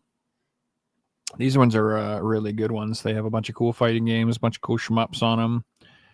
This one's got Baseball Stars, Volume 3, which is what I really like. I love that game. Yep. It's like one of the only baseball games I'm really like. But yeah, it's got King of Fighters, Art of Fighting, some soccer games. It's got a couple shmups on it, so that's the most important part. Anything with a shmup on it. Do you like how they mixed them up so everybody would have to get all the volumes? I mean, I would have anyway, so it doesn't bother me, but it is kind of annoying. Right. You know what I mean? Like if you're like, I just want the fighting games, that sucks to be you. If you know what I mean. So if you just want the sports game, it would have been nicer if they did it a little more. But like I said, any Neo Geo game that I can own physically for a reasonable price, I'm interested. There's just, if I bought these carts in real life, it'd be like bankrupt to me. I have to sell my house. I picked up the Ninja Gaiden Black 2. Oh, that's out. Yep. From Malaysia. They even put a cool sticker on there. I kind of think I'm going to put the sticker on it when I open it because I like it. But yeah, this is the remaster of Ninja Gaiden 2. Yeah, I'm excited. I've been doing that lately. If it's got a sticker over the seal, I like carefully peel it off and put it on the case. Yep. Same way. That's cool. Yeah, I think that I like the stickers. They look neat. Looking forward to this game. Also looking forward to the new one. Yeah, I can't wait for that one, dude. Oh my god. I hope they do the other games. It's a little weird they just did 2, but we'll see. So this is Ender Magnolia. Oh, that's the sequel to Ender Lilies. That's right. Yep. So it's like a 2D action adventure Metroidvania style game. I originally had ordered this in PlayAsia as from like the Chinese Asian English release, but it got canceled. And I don't think it got made because PlayAsia refunded me and they're like, do you want something else? And this Japanese copy does have English on it. So I was like, I'll just take the Japanese copy. But as far as I know, this is the only PS4 version of the game is this Japanese version that has English.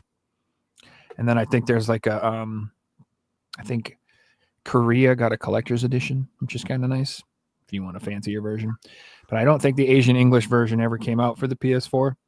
It did come out for the PS5, if you want the PS5 version with no symbol or whatever. But yeah, Ender Magnolia. You can just get a regular PS5 copy or in the United States if you want, but I wanted the PS4 one because I'm super cool. So that's Ender Magnolia. It looks good in that case.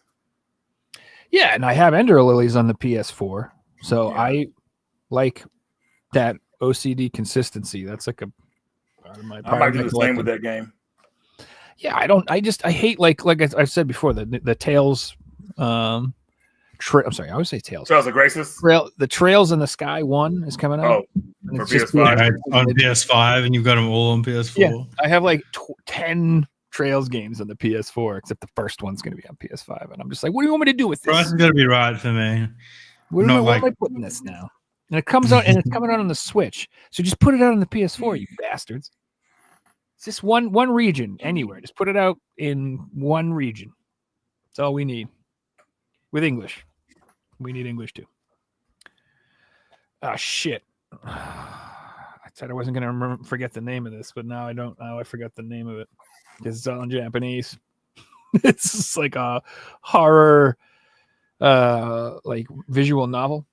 It's called I'm Watching You because the way the cover looks is he's pointing at something. Oh, So God. I wish I could remember the name. It's terrible. I bought it like 2 weeks ago. But yeah, it's like Hold the case up to the screen for a second, Joe. Somebody in the comments may know. City Legend Demolition, Urban Legend Demolition. Urban Legends. Center? That's it. Yep. Oh, wow. What is it? Urban Legend what? Demolition Center or something.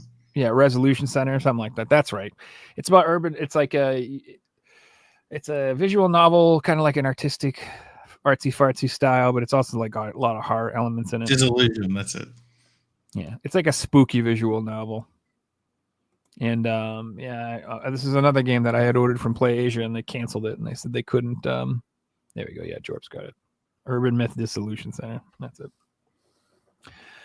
They got like Play Asia said they couldn't find me a copy, so I had to order it from eBay after they canceled on me. Wow.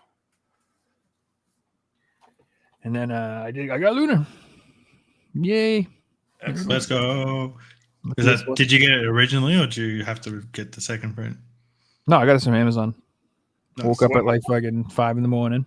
Oh, really, dude? It was Yeah. kind of weird how it went down, dude. So I was watching it live, and the PS4 copy went like live, like I think 30 minutes after it was supposed to, and they were doing it one at a time. Then the 360, the Xbox version went live like about an hour later.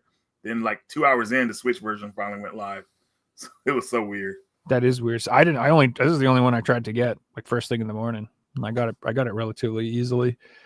And then I ended up FOMO buying the Switch version from VGP when they announced that they were selling that too. Yeah. Straight up FOMO buy it. Like I didn't even want it. And then when they were like, it's sold out, you can't get it. I'm like, ooh, I better get it. Maybe that was the plan. Maybe it wasn't sold out. And you're like, all fake listings on eBay just to get people to buy it again. Because it worked. This is going to be the rarest version, the PS4 one. It got like the lowest print run. Maybe they'll make more. I don't know. But this will be the version I think that's harder to get. So I'm going to open my Switch copy and probably play it on that. Or the Xbox version, right? Oh, the Xbox version. That's true. People don't collect the Australian version never got a reprint, so. Yeah, and we got pre-orders only, and it was only available from one retailer over here. So I'm assuming it's going to be a pretty rare game in Australia because we don't get reprints, which is still weird. And to keep my consistency of the last few episodes, I got another Berserk. I got the Golden Age Arc Memorial Edition. And so this is a collection of the it's like a trilogy of movies, I believe. Oh wow. Yeah, it's confusing. It's so like there was like the Berserk 1997 series, and it went over the origin story of Guts and Griffith and everything in the Band of the Red Hawk. And then they came out with the 2016 version, which takes place after that. But in between, they came out with these 3 films that retell the original story, I guess, or go into more depth. I haven't seen it yet, so I don't know. If people in the comments know more than me, feel free to educate me on that. But yeah, it looks like it retells the Griffith and Guts story, and they said it's see how it says trilogy remastered and recut into 13 episodes. So they took the 3 movies and made it into like a little show, I guess is what they did with it. So yeah, I've been really enjoying it, and I've been watching the newer 2016 Berserk, and fucking I like it. It's goddamn brutal, dude. Holy crap. It is, dude. It Hopefully is they finish the series someday. Brutal. People were saying it wasn't that good, and I'm like watching it over here like, damn, that was awesome. it's so fucking metal, man. Like it's also a little perverted and a little twisted, but that's okay. Like the demon orgy scene, you know what I'm talking about? Oh yeah. Wasn't expecting that, but so yeah, that's all I got. Oh, okay. Well, I'm happy that my camera's not working, but my footage is, because I just still morning here. But we're gonna start off with a game I talked about recently, Solar Eclipse. Hold on a second, let me get that footage ready. There we go. So yeah, old school Sega Saturn game, and you can tell the graphics look kind of dated compared to a lot of games like this today, but it's still a fun game. But the real appeal for this game is actually that it plays FMV cutscenes, so you get like story segments that are really nice, and the actors are actually really they're really trying. They're not like just there. They're doing a good job. Like one of the main ones is Claudia Christian. I don't know what you guys will remember her from, but she was in Maniac Cop 2. And there's a scene I call Ghost Ride the Whip where the Maniac Cop ties her, he handcuffs her to the steering wheel, and he puts the car in neutral down a steep hill. And yeah, it's a wild scene, dude. Like it's like it cracks me up, dude. That's the best Maniac Cop by a mile. Oh, 100%. Maniac Cop 2 is the best one. I mean, I hate what happened to Bruce Campbell, but still, it's the best one. 3 is not that great. But it has some funny scenes in it, like the toss-up shooting the guy that was bothering him. That was the first one I saw, too. I remember. Me too. Yeah, the first one I saw was part 3. Yeah, but yeah, Solar Eclipse is a game. It's like I got this for around $20, so probably one of the cheaper Saturn games you can get, but totally worth it. Nice. And next one here, I got Bramble. Oops, sorry, I messed that up here. Let me go. Oh, there it goes. Bramble for the Switch. I did talk about this. I think I talked about this game with you guys before, but I just got the Switch copy just to have that portability. It was $20. I was like, yeah, let me go ahead and get that because it's a really good game. It's twisted, man. Like that Norwegian folklore, whatever it is, man, it's messed up, dude. Like, you think the game will be sensitive because you're a kid, like you don't get killed or nothing like that, but the kid gets killed bad if you don't know what you're doing. So you got to be careful in this game. You're being stalked by trolls. You're just like traps and all that stuff. It's pretty intense, but definitely a good game. I don't know if the Switch version is the preferred version. If you want to play this game, I would say probably get the PS5 version or the Xbox Series X version first. But the PS4 version came with the free upgrade, so I had to get that. All right, so next one here. I finally got this game. I'm looking for this game for a year, even though it's common as hell. But Call of Juarez, the Cartel. That's good. PS3. Dude, this is 2-player co-op, man, or it might be 3-player co-op. But I believe it's still online. I had a sealed copy. It came with a code, but the code, which was funny, it acted like it was going to work, and then like when I went to the store, it said what it was, and then it said it wasn't activated anymore. So yeah, those codes in those sealed games, they are worthless. Yep. Even if they don't have expiration dates, it's pretty messed up. But anyways, looking forward to playing this game, even though they say it's the worst in the series because they went modern. But I think that's cool. They tried to go modern with it. You know what I mean? Like cowboy in modern age. So we'll see how it is. That's pretty good. Reggie, I got some cool cover variants of Call of Juarez, the Cartel. Really? So they got 2 different slip covers. They got this one here, which has got like the bullet holes on the front. Mm-hmm. And then this is a one of a kind. I've never seen another slip cover do this. This is cool. So this one has a bullet belt on the front. Like that's attached by magnets. So it's a different piece of cardboard. But it's a belt which the characters wear. It's so cool. It's probably my favorite slipcover. Right on, dude. Heck yeah. That's cool, man. We had a reprint. Well, VGP got a stock of this game from Limited Run. So this is Nightmare Reaper for the PS4. a boomer shooter. I got the Switch copy from Super Rare, but I wanted the game on PS4. So yeah, when I saw they had this in stock, I got it immediately. I'm not sure if a lot of like the people who watch the channel are like fans of boomer shooters, but they're pretty unique first-person shooter games. I love them so much. Yeah, they're pretty my wild. absolute favorite genres, dude. Love them. Yeah, they're wild, man. Especially when they were at their popularity back in the day, man. These games, like, you could like immerse yourself in the world and just be lost. But definitely a cool pickup. And of course, we talked about this earlier. I got Fatal Fury: City of Wolves. I played it pre-patched. And it was it's a good game. I'm glad it finally came out, even though it's like 25 years later. It's like, what the hell? But and what's cool about this one, they actually kind of concludes a lot of story elements from the first game. So I thought that was great. They did that. No cliffhanger BS, closures to a lot of people's stories. So that was cool.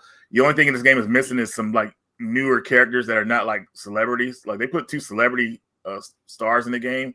They're not even I was gonna say, is this the one that's got Cristiano Ronaldo? Yeah, dude. I was like, dude, I ain't using that, dude. Like, what is that? Dude? They could have put him in some kind of DLC pass later on, but yeah, exactly. They put 2 characters. They took 2 of the main characters out of the game and replaced them with them for now. I was like, dude, come on, man. Like, you guys know better than that. Who's the other one? Is it Logan Paul? It's some dancing dude, man. Like, or I don't know who it was. It's somebody I didn't care to use. Yeah, it's like, what is going on here? But yeah, I don't. That's a thing I do not need. I don't need celebrities in video games at all. It's cool. Norman Reedus and Death Stranding. That's cool, I guess, but I'm not really. That's not like a selling point to me at all. Yeah. It's just oh my god, so dorky. But anyways, still a solid game, even though a lot of it's not on the disc. Well, a good portion is not on the disc. Or stuff that should be on the disc is not on the disc. But good old day one patch will fix that for everyone, right? Is it LeBron James as well? What's up? Is it LeBron James who they added as well? No, heck no. They added another basketball player. I can't remember what the guy's name was. Yeah, I mean, Google doesn't do a good job of telling you. That's what comes up. I know one is a soccer player and one is some kind of like DJ or something like that. So, but as soon as you see him, you're not gonna like want to use him. You're like, what is this? But anyways, I'd use him because I've grown up loving him as a soccer player. But if you don't know who it is, it makes no sense. Yeah, it's cool. It's like he fights and all. The season 1 pass is free, which is nice. So you get 5 characters when they're available. So that's cool. They did that, but still, they should put the Gangnam Style guy in there. Oh my god! Well, you could add celebrities, but make it make sense. Like, put a famous wrestler or a famous boxer or something in there. It's a fighting game. The next game here is Skyracket. This is a shoot 'em up played with tennis rackets. You fly through levels and you knock the tennis ball back and you break up like blocks and stuff and hit bosses and stuff like that. It's pretty unique on the shooter genre, I would say. I don't think a lot of people know about this game, but I found out they got a physical from them. First print game.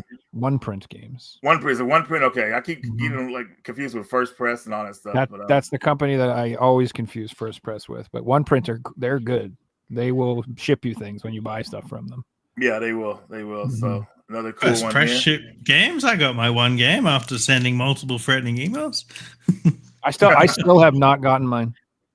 My chain echo. Send the email. Send the threatening email. It works. Well, I'm not gonna threaten them, but I sent them an email and I'm like, hey, what's going on? Everybody else is getting these. They're like, oh, we had to ship out some first. We'll get to it. I'm like, all right. I ordered mine this year. You should have got yours a long time ago. Bro, bullshit. That company is like criminal. And of course, we got the Lunar collection here. Oh, sorry. There we go. A little bit of flex there, right? 2 copies. Oh my god. Oh, I like the different cover arts on each copy. Yeah, I prefer the Eternal Blue cover, even though Lunar Silver Stars, I that's my favorite out of the 2 games.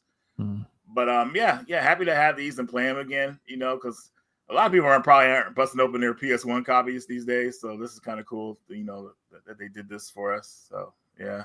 They never got Yeah, no. standard PS1 releases, right? It was only collector's editions. Only collector's edition, yeah. I still remember walking to the store to buy my collector's edition back in the day. I was so amazed with it because it came with this hardcover book, had a CD soundtrack in there. What else did it have? It had a cloth in there. It was just like Got the map. it was brilliant, man. It almost makes it like a special game for everyone who owned it, because everyone who owned it had that big box, had everything with it, wouldn't have wanted to sell it because it's like, I got to sell some games. Well, I'll keep these ones and I'll sell the rest of them, you know. Exactly. So I'd say that literally anyone who collects PS1, those are mandatory games to have in your collection if you can have them, because they're so beautiful. It's like, they are. why wouldn't you want them? Yeah. Next up is Pocket Bravery. This game is so. Here's a funny story. Had this game pre-ordered for like 2 years, and it got canceled on Amazon. They canceled my pre-order, and then one day, I just happened to be looking through Amazon and it said that the game was finally up for sale, so I bought it.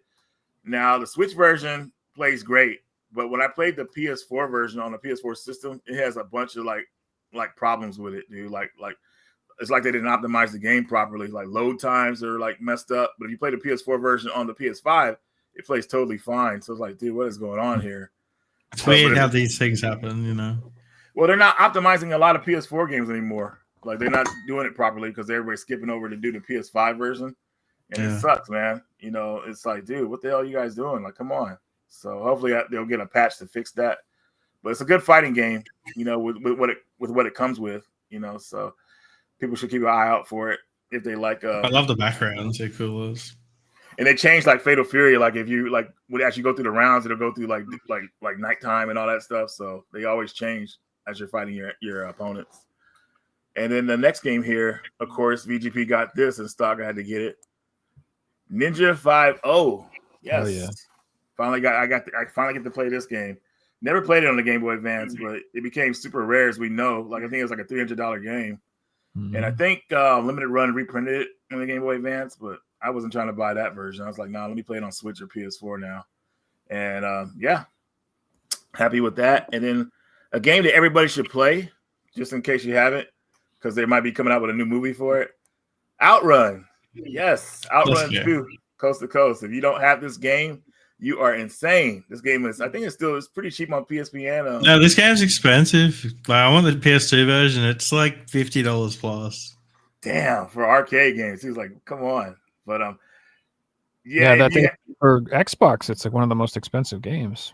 Yeah, the Xbox Coast to Coast is like, probably one of the more expensive games out there, which sucks. But if you're able to get this game cheap, man, it's definitely worth it. It's a fun racing game. And this game never emulates correctly either. No, I don't know if that has anything to do with the value, but I cannot get this game to run correctly no matter what I do. Not that I've never actually played the console version of this, but I've played it in arcades a lot, which is pretty cool. Yeah, it was funny. I found out about this game. I got this game on PSP first, and I was so like blown away with that. I eventually bought the PS2 and Xbox copies. But it's kind of messed up because the license for this game like goes away like Ferrari, so they can't really like reprint it or make it digital unless they go through it like Ferrari again. I think that there is exclusive content on the Xbox version too, or something like that. Like there's a reason I believe the Xbox one's the better one. I don't know if it just runs better, but I thought there might be like extra maps or something like that.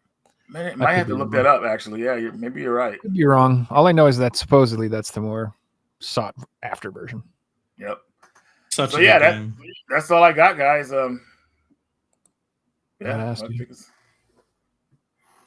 Reggie, how many Switches did you order? Dude, I was trying to talk people out of ordering the Switch. Like Marcus, a video game votary, he was on there. I tried to talk about it, man. He wouldn't even listen to me. He didn't even want to hear me out. Like he just nope. In one ear out the other was hilarious. Because I was like, man, like, why y'all trying to get the Switch 2, man, when there's no games for it? But, but of course, if you get the Switch 2, you can just test it out, and then you can make a video out of it. So that might be worth it, doing it for that. But for me, I waited, like, to the third year to get a Switch. And that wasn't even on me. The fans of the channel actually wanted me to get one, so they helped get one. But for me, I'll probably wait the third or fourth year for the Switch 2. If I get a new system, guys, it has to have something appealing to me on that system. Switch 1 is already doing it for me.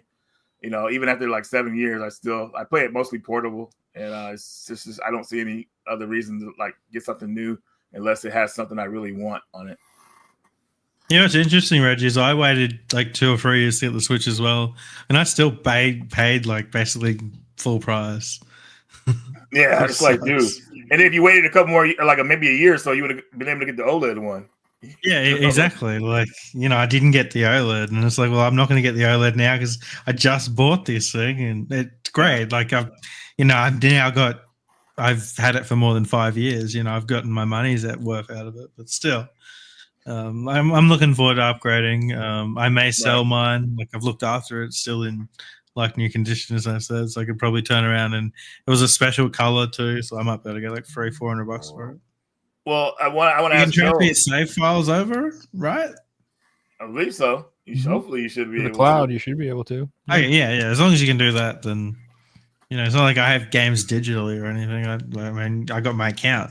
That's how it works, right?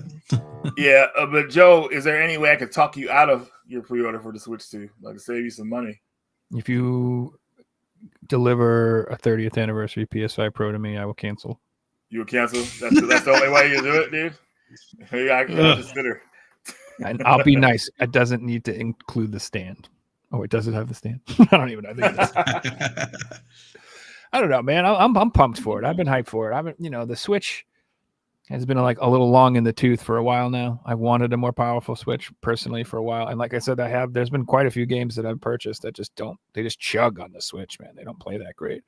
And so like I want, even if there's no games, I would like to like try out some of those other games and see if they run really well on the Switch too. A new system's exciting. Like it's exciting to think about a new system being here in a month, you know. It's like Christmas. Except with Mario. Yeah, for old people.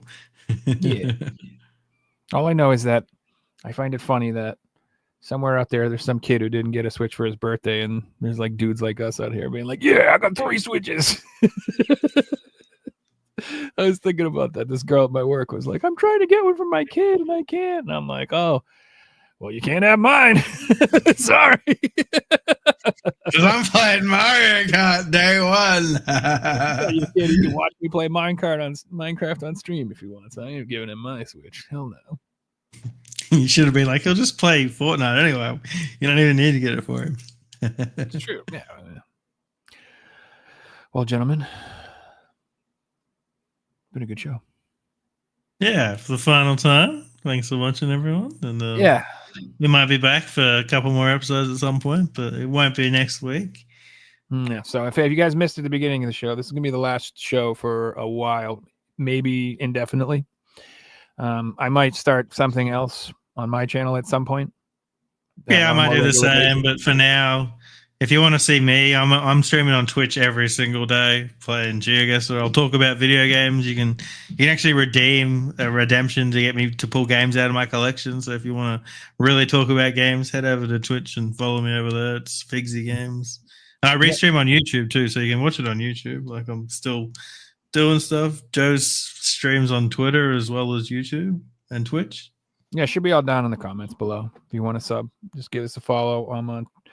Especially if you want to hear if we're new shows or anything like that, follow on Twitter. Yeah, follow Chaos on YouTube. Got me to pull games out of my collection the other night, so it's true. And then, same thing. Make sure you subscribe to Reggie. He'll be doing more content as well. And like I said, we'll see you guys again in some other format at some point somewhere. Just might be. It won't be the end of the end, but it's just the end for now. So thanks everyone for watching and hanging out and liking and commenting and being here every week. It's much appreciated. We lasted, 198 episodes for now. Like that's there's only 52 weeks in a year, so that's pretty crazy that lasted that long. So thanks everyone. Yeah, and Reggie, thank you for being a co-host and helping out and all this. Yeah, it was awesome. Man. All the guests who've come on. It was really nice meeting everybody. Everybody's watched. Thank you all. Everyone helps for the thumbnails, all the past guests, hopes. Will for doing the start of the show with me, and it was awesome. Pavel, huge help. Don't forget. Pavel doing the quiz and the quiz. Andy. No, we're not going to thank Andy. Sylvan and Laura and everyone that helped out behind the scenes. I'm just kidding. Just being a dick for no reason. But yeah, thanks for watching, everybody, and stay tuned for what's next. See you guys Peace later. out. Later.